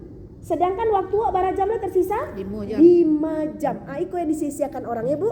Yang 5 jam itu yang dibuang-buang orang. Nah, itu yang harus kita sadari. Waktu kita wukuf tuh 6 jam. Dia orang yang tidak tahu fungsi 6 jam kok kebanyakan cuma 1 jam ya Bu. Sudah wukuf, sudah khutbah, zikir bersama, selesai wukuf keceknya. Nah, padahal kita masih punya waktu 5 jam. Ya, Itu orang waktu ambil istimewa. kunci gini Bu. Karena habis wukuf tuh karena khutbah tadi siap sholat. Khutbah habis itu kunci. Karena dia tidak paham. Karena orang-orang itu tidak paham bahwa waktu wukuf itu 6 jam. Kenapa kita jamak salat kita? Karena Rasulullah melakukan itu di waktu haji Menurut wadahnya. tuntutan Kita mengikuti Rasul. panduan Rasulullah. Ya, dan lagian di waktu itu kenapa hukum jamak berlaku? Air sulit. Kita dalam perjalanan. Ya. Nah, itu makanya berlaku hukum jamak dan qasar. Karena apa? Air agak sulit dan kita dalam perjalanan. Dan Rasulullah mengajarkan seperti itu. Ya. Biasanya kita kan setiap waktu sholat itu udah kebelet pipis gitu kan. Jadi waktu asarnya kan kita kebelet. Asar lagi kan udah jamak tadi. Iya, enggak, tapi bisa kita Boleh ke kamar mandi boleh. Tempat kamar mandi Boleh. kan ada. Ada kamar mandi nanti. Nah, Jadi apa yang lo lakukan lagi? Ini panduannya. Sesudah selesai zikir bersama, sesudah selesai wukuf tadi, khutbah wukuf, nah itu awak jo hidup surang-surang lain. Di sini itulah yang menentukan kadar masing-masing ibadahnya, sesuai dengan kemauan dan keinginan dan ikhtiar masing-masing. Nah itu yang kita harus sempurnakan lagi. Baik dulu membagi 3 Bu waktu itu. 1/3, misalnya tinggal 5 jam tadi, 5 jam berarti 1,5 jam, 1,5 jam habiskan untuk banyak-banyak beristighfar, ya, banyak-banyak mainge kesalahan, banyak-banyak mainge dosa. Apa kalimat istighfar yang bisa dipakai? Banyak. Astaghfirullahaladzim, astaghfirullahaladzim, baca ke 1000 kali untuk menghabiskan waktu, dan kita selalu mengingat dosa-dosa dengan kalimat itu. Atau astaghfirullahaladzim innahu kana ghafuran, atau astaghfirullahaladzim allazi la ilaha illa huwal hayyul qayyum wa atubu ilaihi. Baca sebanyak-banyaknya. Itu diucapkan hati minta ampun. Nah, istighfarnya diucapkan, hati terus minta ampun. Mulailah Om Amali apa kesalahan kita. Kalau 1. kini gimana Bu Ayu? Misalnya kan di HP ada tuh istighfar, ada salawat, kita hidupin terus kita kan ada musiknya gitu, nggak masalah. Janganlah bermusik-musik. Enggak, gorang Jangan. Bu. Nggak kan kecil Bu. Pakai apa? Janganlah bermusik. Lebih baik kita tidak memakai musik di waktu itu karena mengganggu getar hati. Ya. Habis itu sesudah kita istighfar, penuhkan dulu Bu Ayu, penuhkan zikir Kadang sepertiga. kan ada selawat-selawat di HP itu Bu. Iya. Kalau kita hidupkan kan kita ikutin tuh. Iya. Kadang kan fokus juga kita jadinya gitu. Sebaiknya Bu Miss, pertama itu istighfar dulu. Istighfar dulu. Karena apa? Tujuan kita ampunan. Iya. Jadi istighfar perbanyak dulu. Karena yang kita cari apa tadi? Ampunan. Iya. Nah, istighfar. Habis itu sesudah istighfar, banyakkan zikir. Kalau bagi 3 tuh. Ini cuman apa ya? Referensi. Iya. Boleh sesuai keinginan masing-masing. Iya, iya. Ini enggak tadi patokan. Ya, ini cuma referensi aja. Ya, mana yang tidur ya? Ya. Kita datang kepada Allah meminta ampunan, kemudian kita datang sebagai hamba yang memuliakan dan memujinya dengan zikir, dan terakhir kita menjemput janji Allah, doa dikabulkan. Wak rayu dulu Allah, wak bersihkan diri dulu, wak berayu zikir-zikir dulu, baru wak berdoa. Banyak itu jemaah haji sibuknya berdoa 5 menit 10 menit sudah itu lain saja cari. Benar Bu? Bu, tadi Bu 1,5 jam Ibu istighfar. Istighfar. Ini terserah Ibu nanti ya. Zikir apa yang bisa Ibu zikirkan? Zikir mengaji boleh, Quran boleh. Terserah Ibu, bagilah waktu itu sesuai dengan diri masing-masing. Asal jangan lalu lah. Asal jangan ngerupi. Jangan ngerupi. Ya itulah. Iya. Nah, habis itu di waktu ke Beko Bu Miss, ibu-ibu, bapak-bapak, Beko lah tiba jam 6 ya. Keluar dari tenda lain. Jam 6 atau setengah 6 keluar dari tenda. Tagak menghadap kiblat. Itu nikmat berdoa di Arafah dalam keadaan berdiri menjelang maghrib tuh nikmat sekali. Di tenda Bu apa di luar? Keluar. Lihat langit Arafah tuh Bu. Hujan itu Bu. Kalau hujan, kan tak hujan besok udah insya Allah. Udah Hujan terus. Dapat rahmat beliau ketika di Arafah. Insya Allah nanti tak hujan. Kalau cuaca bagus, keluar. Lihat langit Arafah itu nikmatnya berdoa. Rasakanlah nanti. Ibu Ayu tidak akan ceritakan, rasakan sana nanti. Di akhir, kenapa Ibu Ayu sarankan berdoa di akhir? Karena di akhir menjelang maghrib itulah malaikat itu mengumpulkan ibadah-ibadah di Arafah awak dan mengangkat doa. Jangan sampai beko di waktu siang doa lun diangkat lah batutu joy gibah-gibah yang banyak dengan maksiat-maksiat yang banyak. Jadi doa itu di akhir menjelang Bukan di waktu asar tuh. Sesudah asar. Doakan sebelum kita berdoa untuk diri sendiri. Kan ada titipan doa tuh. Ambillah waktu 10 setengah jam kalau ada yang menulis baca. Kenapa? Setiap orang yang mendoakan orang lain di Arafah, maka doa orang itu juga diberikan Allah bagi orang yang mendoakannya. Nah, jadi jangan pelit. Ada orang titip doa kan? Nah, doakan di situ. Kenapa? Yang dimintanya itu dapat lo dewa.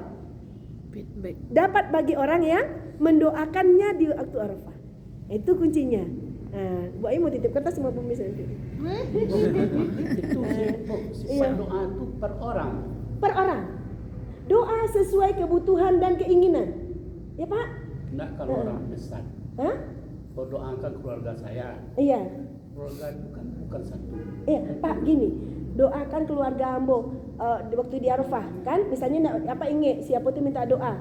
Ya Allah, si fulan memohon untuk keluarganya apa yang diinginkannya. Kan bukan seluruh keluarga, cuma doa untuk seluruh keluarga. Enggak bilang satu persatu kan. Enggak masalah. Allah itu maha tahu dengan maksud hati seseorang. Allah maha tahu dengan maksud hati. Bu Mis boleh ya bacain doa Bu Ayu 5 menit aja. Doakan ya, Bu Ayu. Bu Ayu minta waktu 5 menit aja. udah siap nih Bu Mis. Ya Bu ya. Nah, nanti bolehlah nanti Bu Ayu minta dibacakan doanya mana tahu Pokoknya apa Bu yang Ayu, doa yang Ibu Ayu tolong pikirkan. doakan nggak kami terpikir. dilancarkan semuanya. Insya Allah. Ya Pak ya. Ya Ba ya. Dimudahkan ya Ba, dilancarkan dan mabrur. Amin. Dimudahkan, dilancarkan dan mabrur ya Ba ya. Amin. Insyaallah. Sesudah itu sudah Arafah, usahakan di terakhir itu nikmat Bu Mis, betul-betul. Nikmat berdoa di Arafah itu di bawah langit Arafah sambil tagak menghadap Ka'bah itu mungkin tidak akan bisa diulang itu rasanya. Nah, lakukanlah itu di akhir. Kenapa di waktu itulah doa diangkat. Nah, Menentukan untuk ke Ka'bah itu apa Pak? kita keluar Ya. doa. Zam-zam. Bapak nanti lihat banyak itu Pak petunjuknya. Petunjuknya banyak di Arafah itu banyak nanti. Petunjuk kiblat, arah kiblat tuh ada ya, Pak? Ada pelang-pelang. Plang-plang besar, kadang-kadang plangnya arah kiblat. Iya. Ada batas Arafah. Iya. Ada Mina. batas Mina. Ada batas Musdalifah. Bidaya Arafah ada. Ada. Ada apa? Arkiblat. Arah kiblat. Ada di situ. Arah kiblat tuh ada. Oh, hitam ya, Pak ya? Hitam. Nanti besar tuh, nampak dari mana-mana nampak arah kiblat. Banyak bukan satu. Bukan satu. Banyak. Ratusan itu di situ. Terus nanti tadi Arafah warna kuning ya, Pak? Iya. Nanti wilayah Arafah Musdalifah itu ada batas, Bu. Jadi kalau ingin tahu batas Arafah di mana, itu warnanya kuning plangnya. Arafah start here, di belakangnya Arafah end here. Nah, itu batas Arafah tuh. Kalau iya tanah Arafah. Musdalifah ungu. Kalau Mina biru. Itu tandanya. Itu kadang-kadang nampak di mana-mana. Ya. Jadi selesailah kita wukuf sampai matahari tenggelam. Habis itu sesudah maghrib ada dua kemungkinan bisa dipakai tergantung nanti Bu Dewi dan sepakatan. Bisa nanti sholat maghrib isanya di Arafah, bisa nanti sholat maghrib isanya di Musdalifah, tergantung kesepakatan. Kalau sholat maghrib isanya di Arafah, sholat maghrib dulu 3 rakaat, sempurnakan. Sholat maghrib dulu 3 rakaat. Kemudian sholat isya dengan jamak takdim dan mengqashar. Jamak takdim dan diqashar. Nah, kalau kita sholat di Arafah. Tapi kalau nanti sepakat wah sholat maghrib dan isyanya di Musdalifah saja, yang dilakukan sholat isya dulu. Sholat isya dengan mengqashar 2 rakaat. Ya, karena waktunya di isya. Habis itu baru sholat maghrib 3 rakaat karena tidak bisa dipotong. Enggak bisa. Tidak bisa diqashar. Enggak yang dulu yang didahulukan. Ini di waktunya Pak. Waktunya. Yang dilakukan di waktunya. Kalau Kalau asar, ya asar kita dulu. melakukan di Kalau di maghrib isya, berarti isya. kita sholat jamak Di waktunya. takdim isya. Kalau kita lakukan di waktu isya, maka kita sholat Isya dulu. maghrib jamak takhir tanpa mengqashar. Ada orang membilangkan itu. Iya. Yang dulu kan contoh awak sholat zuhur tuh jamak dan kasar di waktu asar. Iya. Dulu kan zuhur Enggak. zuhur asar. Hak Asar waktunya dulu, dipakai hak dulu. waktu. Hak waktu. Iya. Hak waktunya hak asar. Kesarkan asar dulu. Bukan urutannya. Enggak. Enggak. Yang kita Waktu. gunakan hak waktu. Waktu. Nah, dari Mina ke Arafah itu kita kan talbiyah. Labbaik Allahumma labbaik. Ulang balik labbaik Allah dari apa tadi? Nah, nanti dari apa? Dari Arafah ke Musdalifah itu takbir. Ya, takbir kayak takbir hari raya. Nah, Allahu akbar, Allahu akbar, Allahu akbar. La ilaha illallah, wallahu akbar. Allahu akbar walillahil hamd. Kita menuju Musdalifah. Nah, Di Musdalifah apa yang Allah lakukan? Berdiam diri, ya, berhenti sejenak di Musdalifah. Nah, biasanya untuk travel mereka menggunakan jalur kedua, ya. Dari Musdalifah lewat tengah malam, lewat jam 2 balik dari Musdalifah. Apa ibu dibawa ke Masjidil Haram lain? Tidak ke Mina. Kalau jamaah reguler ke Mina.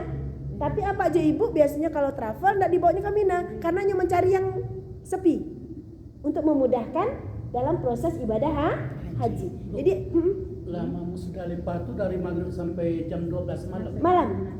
Jadi kita bisa keluar dari Musdalifah itu setelah tengah malam. Ya, sesudah tengah malam baru bisa keluar dari Musdalifah. Nunggu dulu jam 2 balik baru boleh keluar dari Musdalifah. Nah, apa yang Allah lakukan di Musdalifah? Banyak zikir di situ. Ya, jangan banyak orang di Musdalifah ya Bu, sibuk dirinya sendiri, sibuk baca rito, cari batu di situ juga cari batu, cari batu. Tapi jangan lupakan tetap zikrullah di situ, karena prosesnya zikir. Sesudah itu dari Musdalifah barulah berangkat ke Mina. Kita ke Mekah Pak. Insya Allah nanti travel ini ke Mekah, ke Masjidil Haram. Nanti akan berangkat ke Masjidil Haram. Nah, di Masjidil Haram barulah mulai rukun haji yang kedua. Apa itu? Tawaf ifadah. Tawaf ifadah sama kayak tawaf tadi, prosesnya sama. Tawaf ifadah, habis itu sa'i haji lagi. Tadi sa'i Tawaf itu malam Pak. Malam tanggal 10. Malam 10 sebelum pagi itu. Pokoknya lewat masuk ke tanggal 10 tuh. Sesudah tengah malam. Itu tengah malam nanti tuh. Ya. Kan apa ke Musdalifah sebentar sampai jam 2 balik. Dari jam 2 balik malam kalau tanggal 10 tibanya tuh. Jam 01 lah anggap. Jam 01. Itu apa biasanya dibawa ke Masjidil Haram. Apa yang dilakukan? Tawaf, ifadah dan sa'i haji. Tadi sa'i umrah, kini sa'i haji. Nah, sesudah sa'i tahallul balik. Tahallul baru tukar baju. 2 hari nak baju lah bakal lerong. Nah, Tahallul tuh potong rambut. Potong rambut. maksudnya lu gundul juga kan. Boleh gundul kalau Bapak ingin gundul. Tapi sebaiknya gundul di Mina aja nanti. Nah, berarti kan ya lebih baik enggak lagi kan. Iya, pokoknya boleh sesuai keinginan masing-masing. Ya kalau gundul apa yang potong lagi nanti? Ya itu, lebih baik di Mina nanti karena tahallul saninya di Mina terakhir. Jadi tahallul awalnya nanti insya Allah Bapak di Marwah. Sesudah sa'i. Sudah tahallul tuh lupa ikut dibawa ke hotel Bu Dewi itu, dibawa ke hotel mandi bersih-bersih. Mandi karena 2 hari lah bakal lerong. Jadi kapan ke Minanya Bu? Kapan ke Minanya? Ke Minanya nanti biasanya sesudah mandi ganti baju baru dibawanya Bu Dewi ke Mina. Paling agak siang itu jam 11 baru lontar Aqobah. Paling jam 10 jam 11 ya Pak ya. Tanggal berapa? Tanggal 10. Lontar Aqobah. tuh. Iya. Jadi bukan dari Musdalifah ke Mina Bu ya? Dari enggak. Kalau ini travel Ibu dulu reguler. Iya. Reguler kalau reguler ke Mina pasti. Nah, Teradudi. khusus, Bu. Haji khusus iya. Haji khusus. Ke Mina dulu. Mm-mm. Oh, berarti kelompoknya yang minta mungkin. Haji khusus lewat siapa travelnya? Makmul. Tergantung travelnya, Bu. Kalau travelnya di Mina ada maktabnya. Maktabnya Bawa ke Mina. Ada tendanya Bu. ada tendanya. Biasanya kalau haji khusus dari Maisim, sesudah Maisim sebelah kiri. Sebelah kiri. Maisim itu terowongan, Bu. Iya. Nah, betul kan sebelah kanan? Iya. Sebelah kanan. Sebelah kanan kan Mas sebelum terowongan. Jadi sesudah kami di Mina, baru Iya. kami ke Mekah Bu. Ibu melontar enggak perlu lewat terowongan. Nggak. Cuman karena Ibu di Iya, mulut. Tapi iya. kalau haji reguler di belakang itu. Lewat terowongan dulu. Reguler Bu. Di belakang. belakangnya Ibu. Di belakang Ibu. Lewat terowongan. Buat rombongan. Jauh orang itu. 2 kilo. Iya, karena Ibu khusus Rombongannya 2 kilo. 2 kilo. Kalau Ibu sesudah Khusus. rombongan sebelah kanan. Sebelah kanan. Sebelah. Paling 1 kilo lah ke Jamarat ya, Bah. Ya di sana itu Khusus. 3 maktab. 3 maktab. Iya. 3 maktab. Enggak lebih dari 3 maktab. Paling 3 maktab di sana kan. Rukun haji. Halo terakhir. Iya, tahallul sani. Rukun selesai, tinggal wajib. Rukun udah selesai tuh. Sudah tahallul. Ya kan? Tahallul awal sudah, tahallul sani seringnya masih Masjid Nabawi untuk sholat wajib.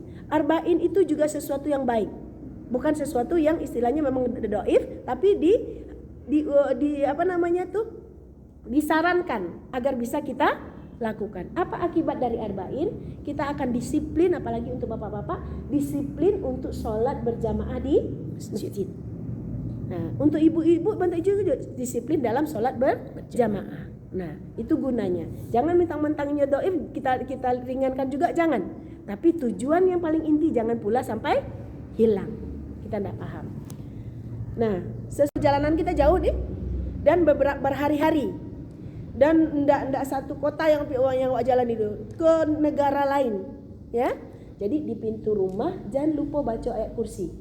Kenapa kita perlu membaca ayat kursi? Karena setiap orang yang keluar rumah membaca ayat kursi langsung didatangi oleh 70 malaikat.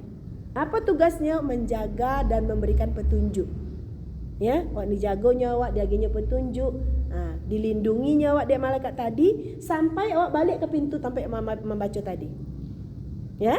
Nah, jadi mulai dari pintu rumah baca ayat kursi.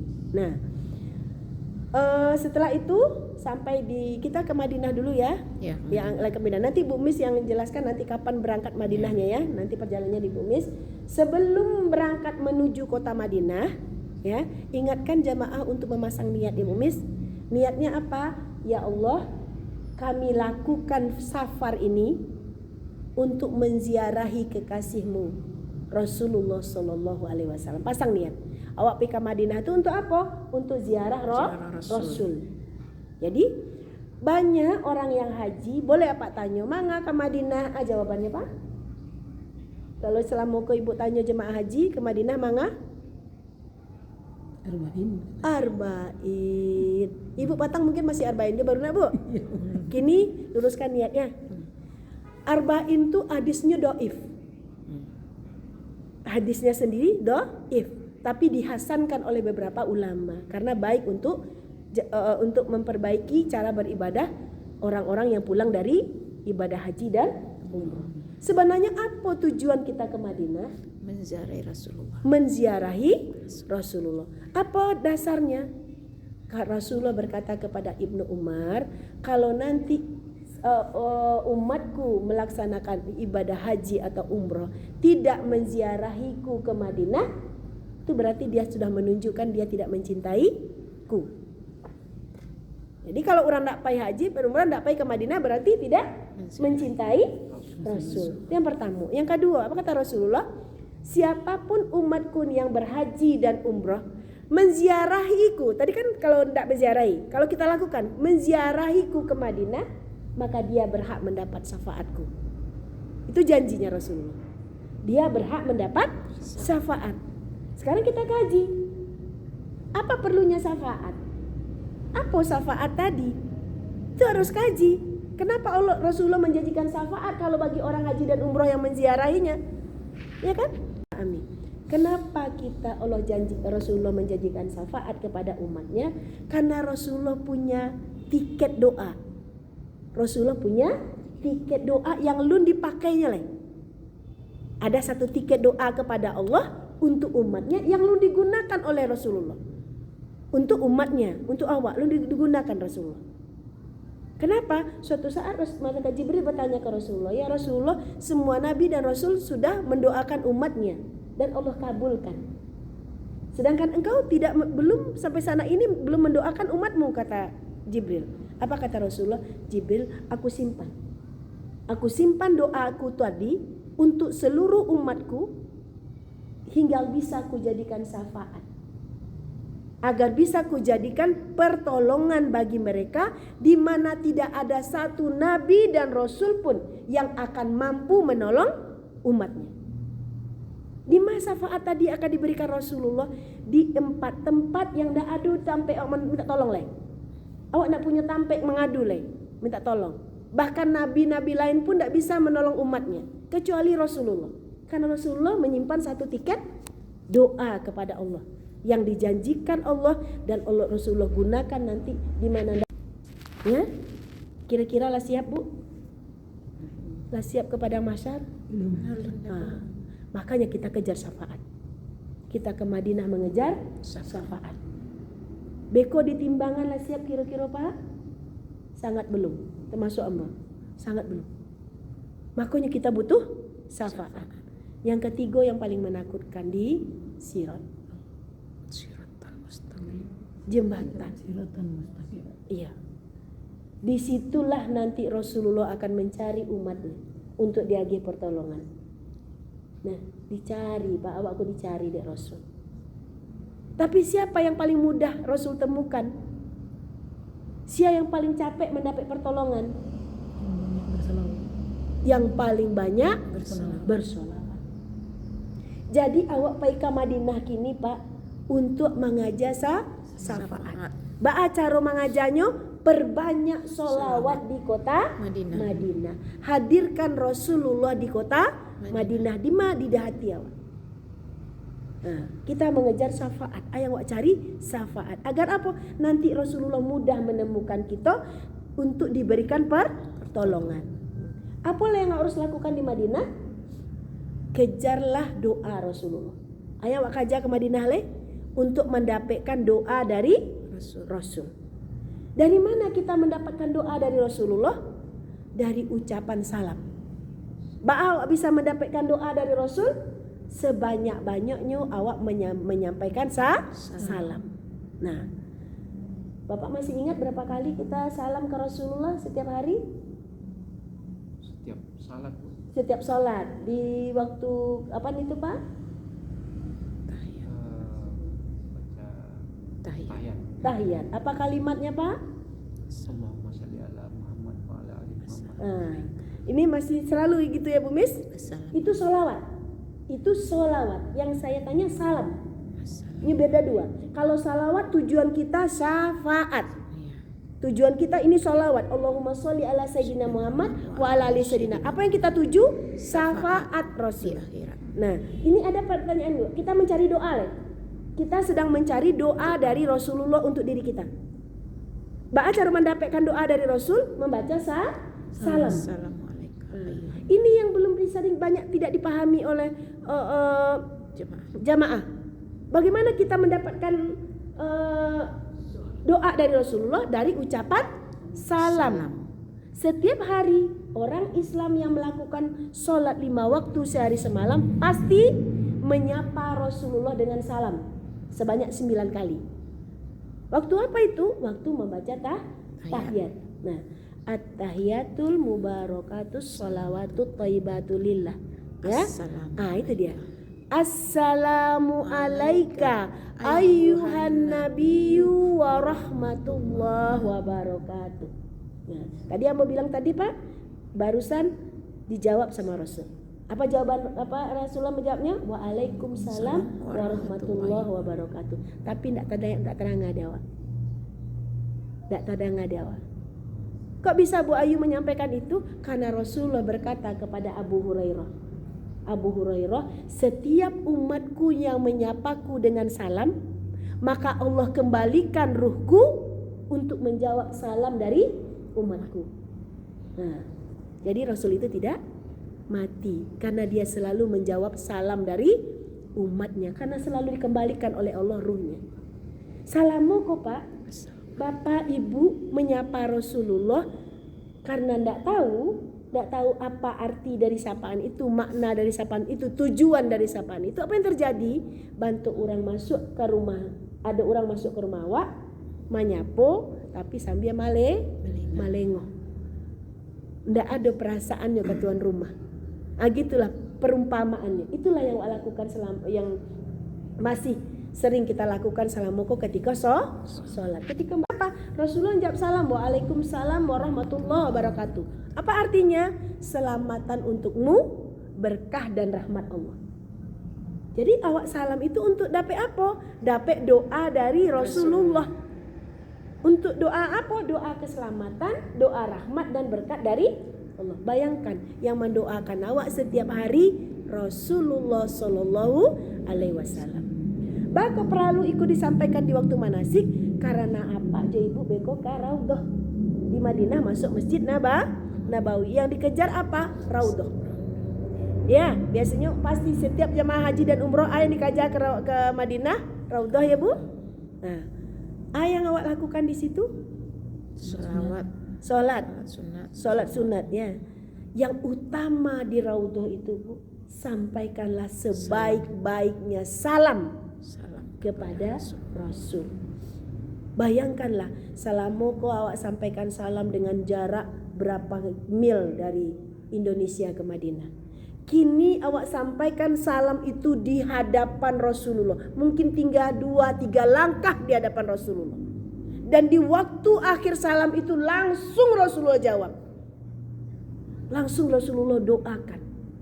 Orang yang tahu jo makna salam tadi Pak, mungkin ketika di raudhahnya tidak akan meminta apapun lain. Tidak perlunya yang lain-lain. Kenapa? Lah cukup dainya bisa menyapa Rasulullah di hadapan Rasulullah. Dan yang diinginkannya satu-satunya dan tidak ada yang lain adalah bisa bertemu dengan baginda Rasulullah. Mungkin nanti kita di Madinah, di raudhah menyapa Rasulullah itu belum bisa memandang wajahnya. Belum bisa mandanga jawaban salamnya. Belum bisa melihat. Kita berdoa nanti, ya Allah, kini ambo berada di hadapan kekasihmu ya Allah. Menziarahinya ya Allah, menyampaikan salam kepada baginda Rasulullah. Cukup satu doa di situ. Pertemukan kami dengan baginda Rasul. Itu yang dikejar Allah. Minta sama Allah untuk bisa bertemu dengan baginda Rasulullah. Bisa melihat wujud baginda Rasulullah. Bisa melihat nur baginda Rasulullah. Itu yang kita kejar ke raudhah. Doa itulah yang terbaik di raudhah. Kenapa? Karena orang yang bisa bertemu dengan Rasulullah lah yang berada di surganya Allah. Tidak perlu doa lain Bu. Cukup kaitkan hati dengan Rasulullah. Minta untuk bisa berjumpa dengan. Karena yang bisa berjumpa dengan Rasulullah, yang bisa melihat wajahnya, yang bisa mendengar suaranya, yang mendengar jawaban salamnya nanti adalah orang yang diizinkan Allah masuk surga. Tidak perlu doa yang lain. Kalau orang yang tahu betapa mulianya dia diizinkan untuk berada di mandi taubat dulu ya Bu ya sebelum berangkat. Mandi taubat. Sama kayak mandi junub. Sama kayak mandi junub. Sempurnakan air rata ke seluruh tubuh. Yang sering terabaikan di belahan ekor. Kadang-kadang tidak disela. Kemudian di mana lagi? Pusar. Nah, ini juga tidak masuk ke dalam tuh karena syaratnya meratakan air ke seluruh tubuh. Yang perempuan di belahan payudara. Ya, sempurnakan mandi. Nah, mandi apa namanya? Mandi taubat. Sudah itu keluar dari kamar mandi, pakai pakaian sholat sunat. Kalau ingin sempurna sholat sunat wudhu dulu. Kalau ingin sempurna. Kalau tidak langsung dengan sholat sunat taubat. Ya, sholat sunat taubat. Sebelum berangkat taubat dulu Pak. Mudah-mudahan Allah mudahkan perjalanan ini. Sesudah itu, sebelum awak keluar dari pintu rumah, sebelum berangkat tanggal 7 balik, sebelum keluar pintu rumah, jangan lupa baca Bismillahi tawakkaltu ala Allah la haula wala quwata illa billah. Ini sederhana tapi itu kunci perjalanan nanti. Karena ada kepasrahan kita kepada Allah. Sah dan tidak sahnya tawaf. Makanya hati-hati dengan toharoh. Kenapa? Allah itu maha suci. Maka Allah menginginkan datanglah padaku dalam keadaan suci. Nah, apalagi ini ibadah tertinggi nih, ibadah haji. Bantu jangan sampai walau rangkai miniatur korek api jadilah sebuah rumah dari korek api. Gara-gara toharoh rusak, buang cie korek api, gugur sadualai. Nah itu risikonya. Tuh makanya hati-hati. Apa yang lakukan sebelum berangkat?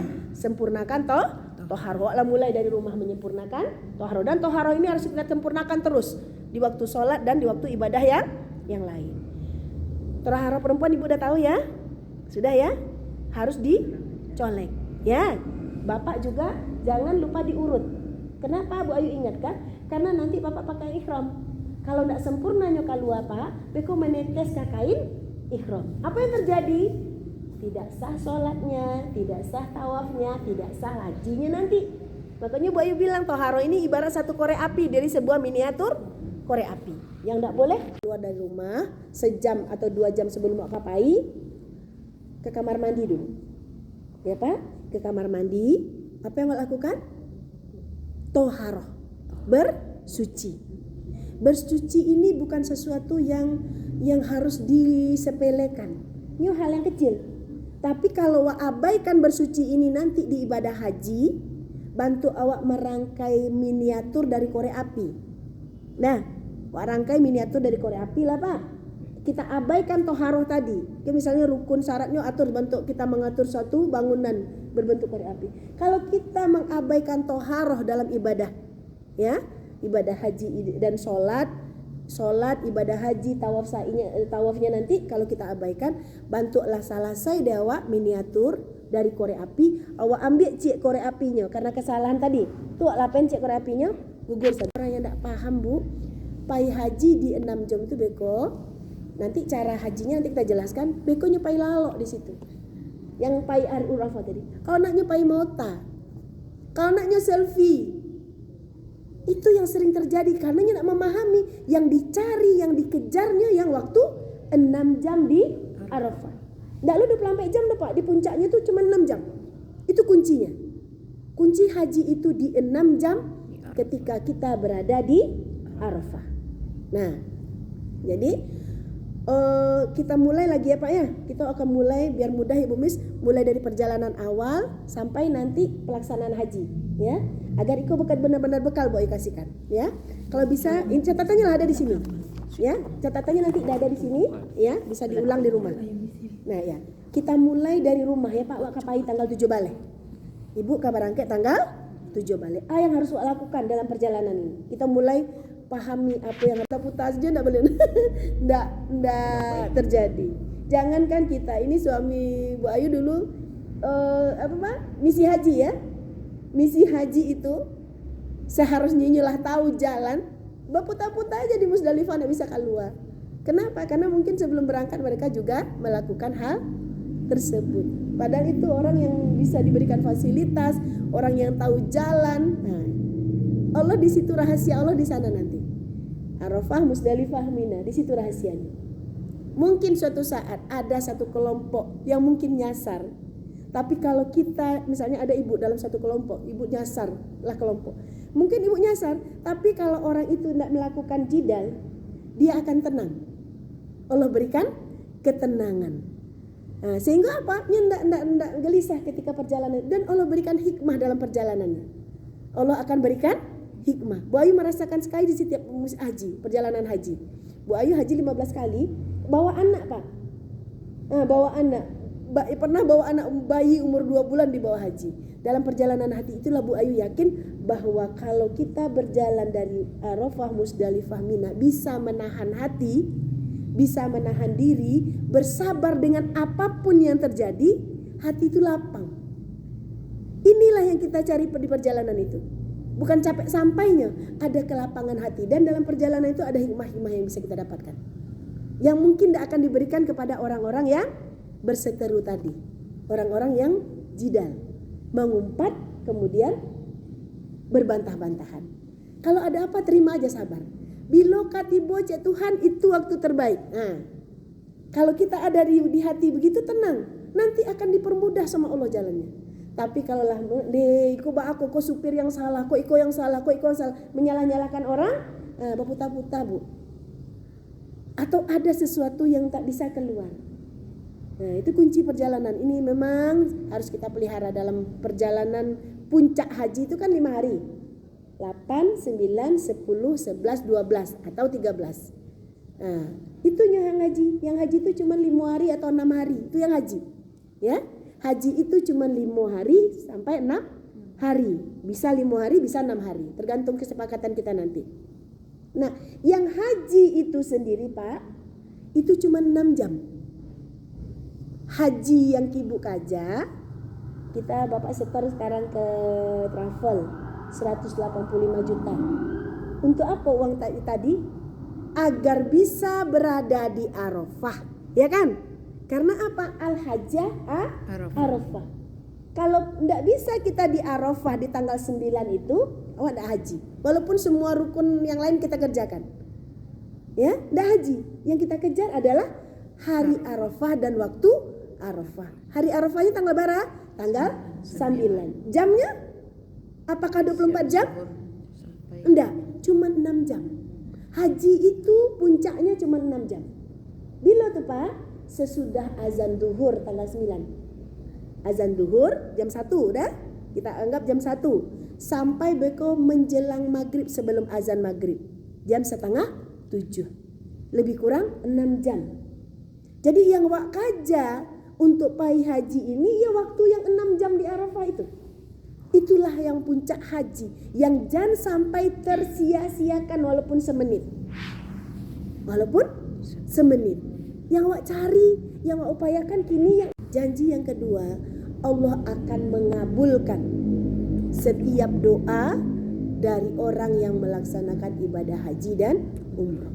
Doa apapun akan Allah kabulkan. Terbukti kan Bu? Pergi haji dingin balik lagi dikabulkan Allah Bu. Ya kan Pak? Berkurang uangnya Pak. Bu Ayu dapat kabar Bapak udah berkali-kali berkurang uangnya Pak. Ya, belum. Oh belum. Bapak ada yang pergi? Ibu. Berkurang uang Ibu? Enggak.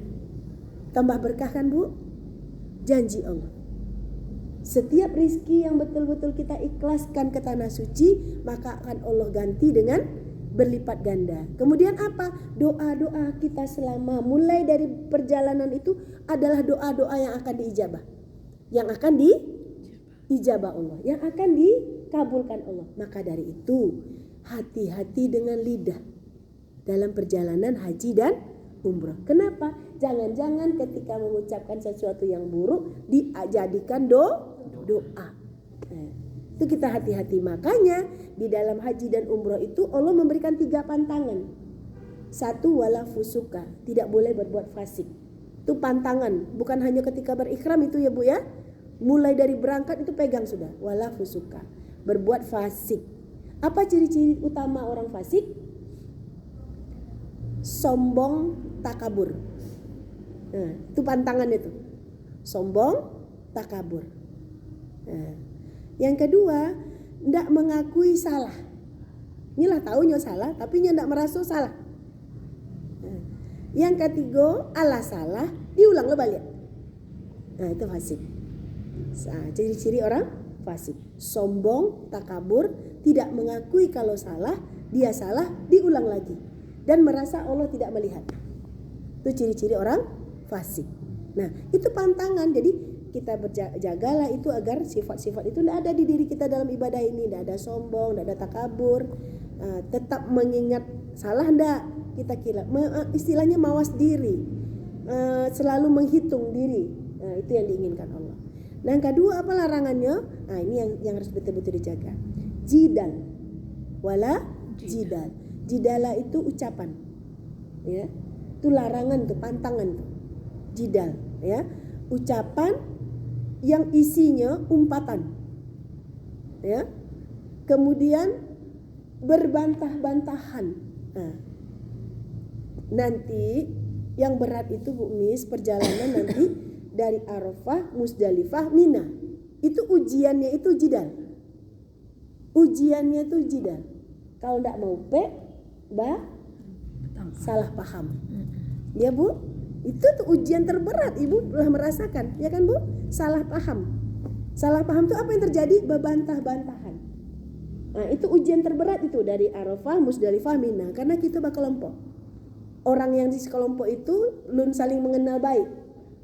Tidak tahu kesukaannya masing-masing berbeda. Kebiasaannya berbeda, keinginannya masing-masing berbeda, tujuannya berbeda. Itu yang berkumpul. Makanya dilarang jidal, berbantah-bantahan. Makanya di setiap perjalanan Allah memerintahkan untuk pilihlah seorang pemimpin dan patuhlah kepadanya. Itu kunci juga perjalanan ini. Siapa yang menjadi pemimpin di rombongan nanti patuhlah. Ya, kalaupun ada pendapat yang ingin disampaikan, sampaikan dengan baik. Jangan sampai berbantah-bantahan. Nah, itu boleh. Misalnya pemimpin awak kurang pas, nah disampaikan. Tapi jangan sampai berbantah-bantahan. Sampaikan dengan baik. Kalaulah ada berbantahnya ibu bapak yang mau berangkat haji kalau sadar sedang digiring oleh ayo ke surga. Kok ada tiket lebih tiket tiket diskon untuk bisa masuk surga. Dengan apa? Ampunan. Itu yang kita kejar. Kenapa? Nanti kita ditimbang. Bapak umur 56. Apa namanya?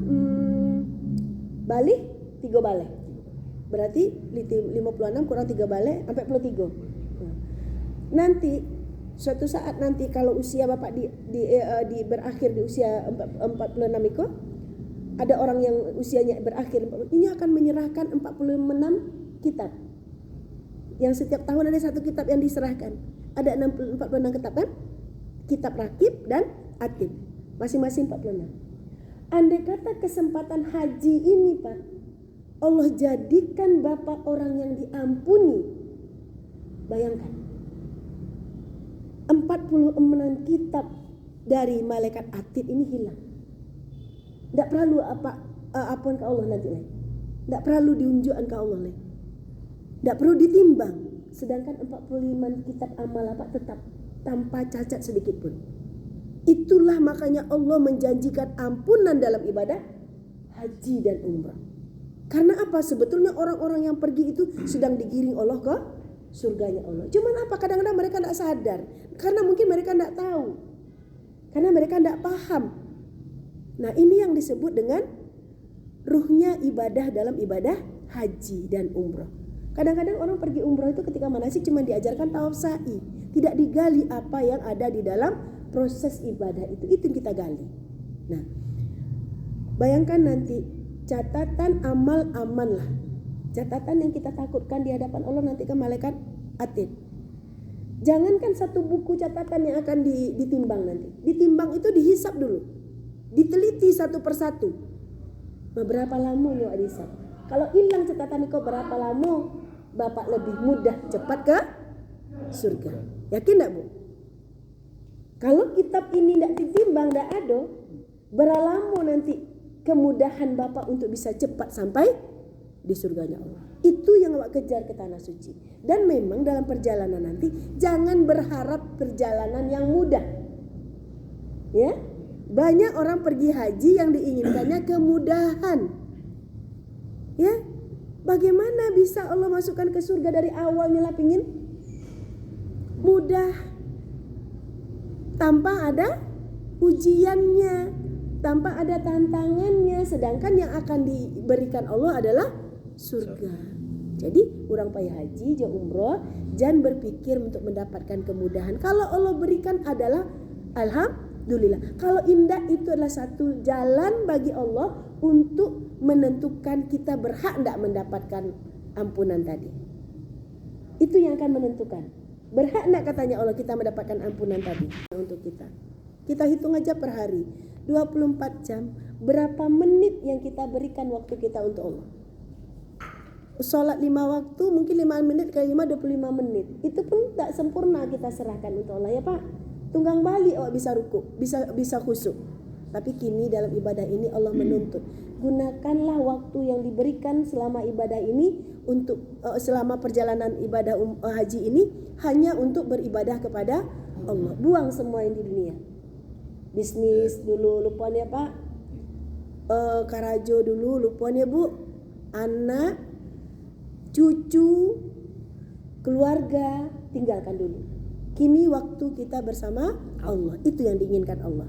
Nah, jadi kita berangkat ke tanah suci, ingatkan lagi semata-mata untuk mencari keridhaan Allah dengan menyerahkan semua rizki yang kita peruntukkan untuk itu, semua waktu yang kita akan berikan untuk beribadah, dan tubuh kita ini yang sudah Allah berikan kesehatan kita gunakan sebaik-baiknya untuk beribadah kepada Allah.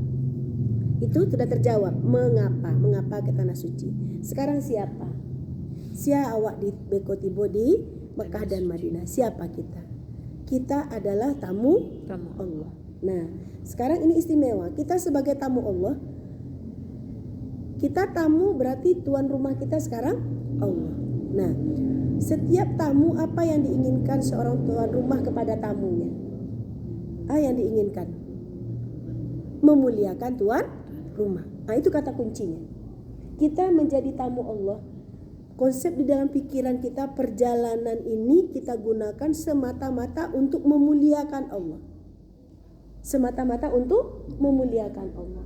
memuji-muji Allah, mengagungkan Allah, meyakini apapun yang sudah kita dapat dan kita mampu semata-mata karena Allah yang memberikan, bukan karena kemampuan kita, bukan karena kebisaan kita, tapi semua karena Allah yang berikan. Nah, jadi apa yang diinginkan Allah dari hambanya? Allah berikan banyak nikmat. Ya Pak, kalau dipikir tidak bisa terhitung. Tidak Pak, belum cukup pahala untuk menyeimbangkan je nikmat lain. Kira-kira lah Allah cukup tidak pahala ibu untuk membalas nikmat Allah? Masih jauh Bu. Jauh ya Pak, sangat-sangat jauh. Nah, bukan tidak bisa, sangat jauh. Nah, apa yang Allah inginkan di waktu kini kok? Jadilah tamu Allah. Allah tidak menginginkan banyak dari hambanya. Apa yang diinginkan Allah dari hambanya? Ingat aku. Nah, tidak banyak yang diminta Allah. Ingat aku. Dalam sholat ingat Allah, dalam langkah ingat Allah, dalam pekerjaan ingat Allah, dalam masalah ingat Allah, dalam nikmat ingat Allah. Itu yang diinginkan Allah. Itu cuma yang diinginkan Allah. Jadi perjalanan ini adalah perjalanan untuk mensyukuri nikmat Allah dan mengagungkan Allah yang sudah memberikan nikmatnya. Lewat apa? Bagaimana cara agar kita bisa menjadi tamu Allah yang baik? Mudah. Allah cuma minta ingat aku. Nah, pertanyaan berikutnya. Bagaimana cara mengingat Allah? Sangat mudah. Mengingat Allah itu sangat mudah. Gunakan lidah. Getarkan hati. Itu saja. Gunakan lidah untuk berzikir, getarkan hati di setiap zikir kepada Allah. Zikir yang paling mudah yang selalu baca sesudah sholat. Subhanallah. Maha suci Allah. Nah, kini dalam kalimat subhanallah itu jangan hanya diucapkan saja. Mulai kita gali lagi. Apa makna subhanallah? Apa maknanya? Maha suci. Untuk apa kita menyampaikan Allah itu suci? Apa gunanya mau mengucapkan subhanallah? Apa manfaatnya? Apa yang diinginkan dari subhanallah? Yang diinginkan dari kalimat subhanallah itu pernyataan kita sebagai hamba bahwa Allah itu yang suci. Bahwa kita ini kotor. Kita ini banyak salah. Siapa yang bisa membersihkan yang kotor? Yang suci. Tidak mungkin yang kotor membersihkan yang kotor, ya kan Pak? Makanya wak sabi subhanallah. Apa yang inginkan dari kalimat itu? Allah berikan ampunan. Karena apa?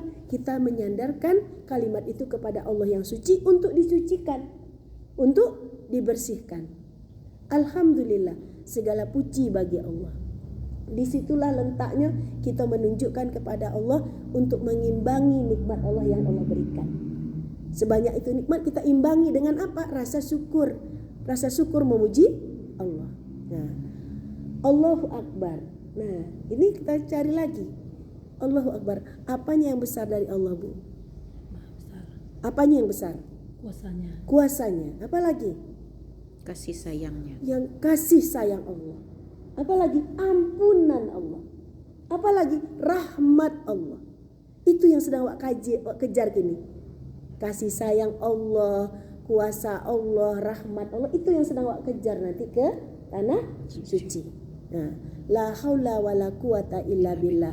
Itulah kalimat yang menunjukkan kepada Allah bahwa kita ini hamba yang tidak akan mampu melakukan sesuatu tanpa pertolongan Allah. Bahkan untuk menelan satu tetes air tidak mampu kita kalau tidak Allah menolong. Buktinya apa? Orang rumah sakit pakai selang. Setetes air kalau Allah tidak izinkan sampai ke lambung tidak bisa. Itulah kekuasaan Allah. Nah, itulah yang awak ingin sampaikan kepada Allah, bahwa kita ini hanyalah hamba yang tidak akan mampu melakukan sesuatu kecuali bukan Allah yang menginginkan dan memberikan kemudahan. Nah, kini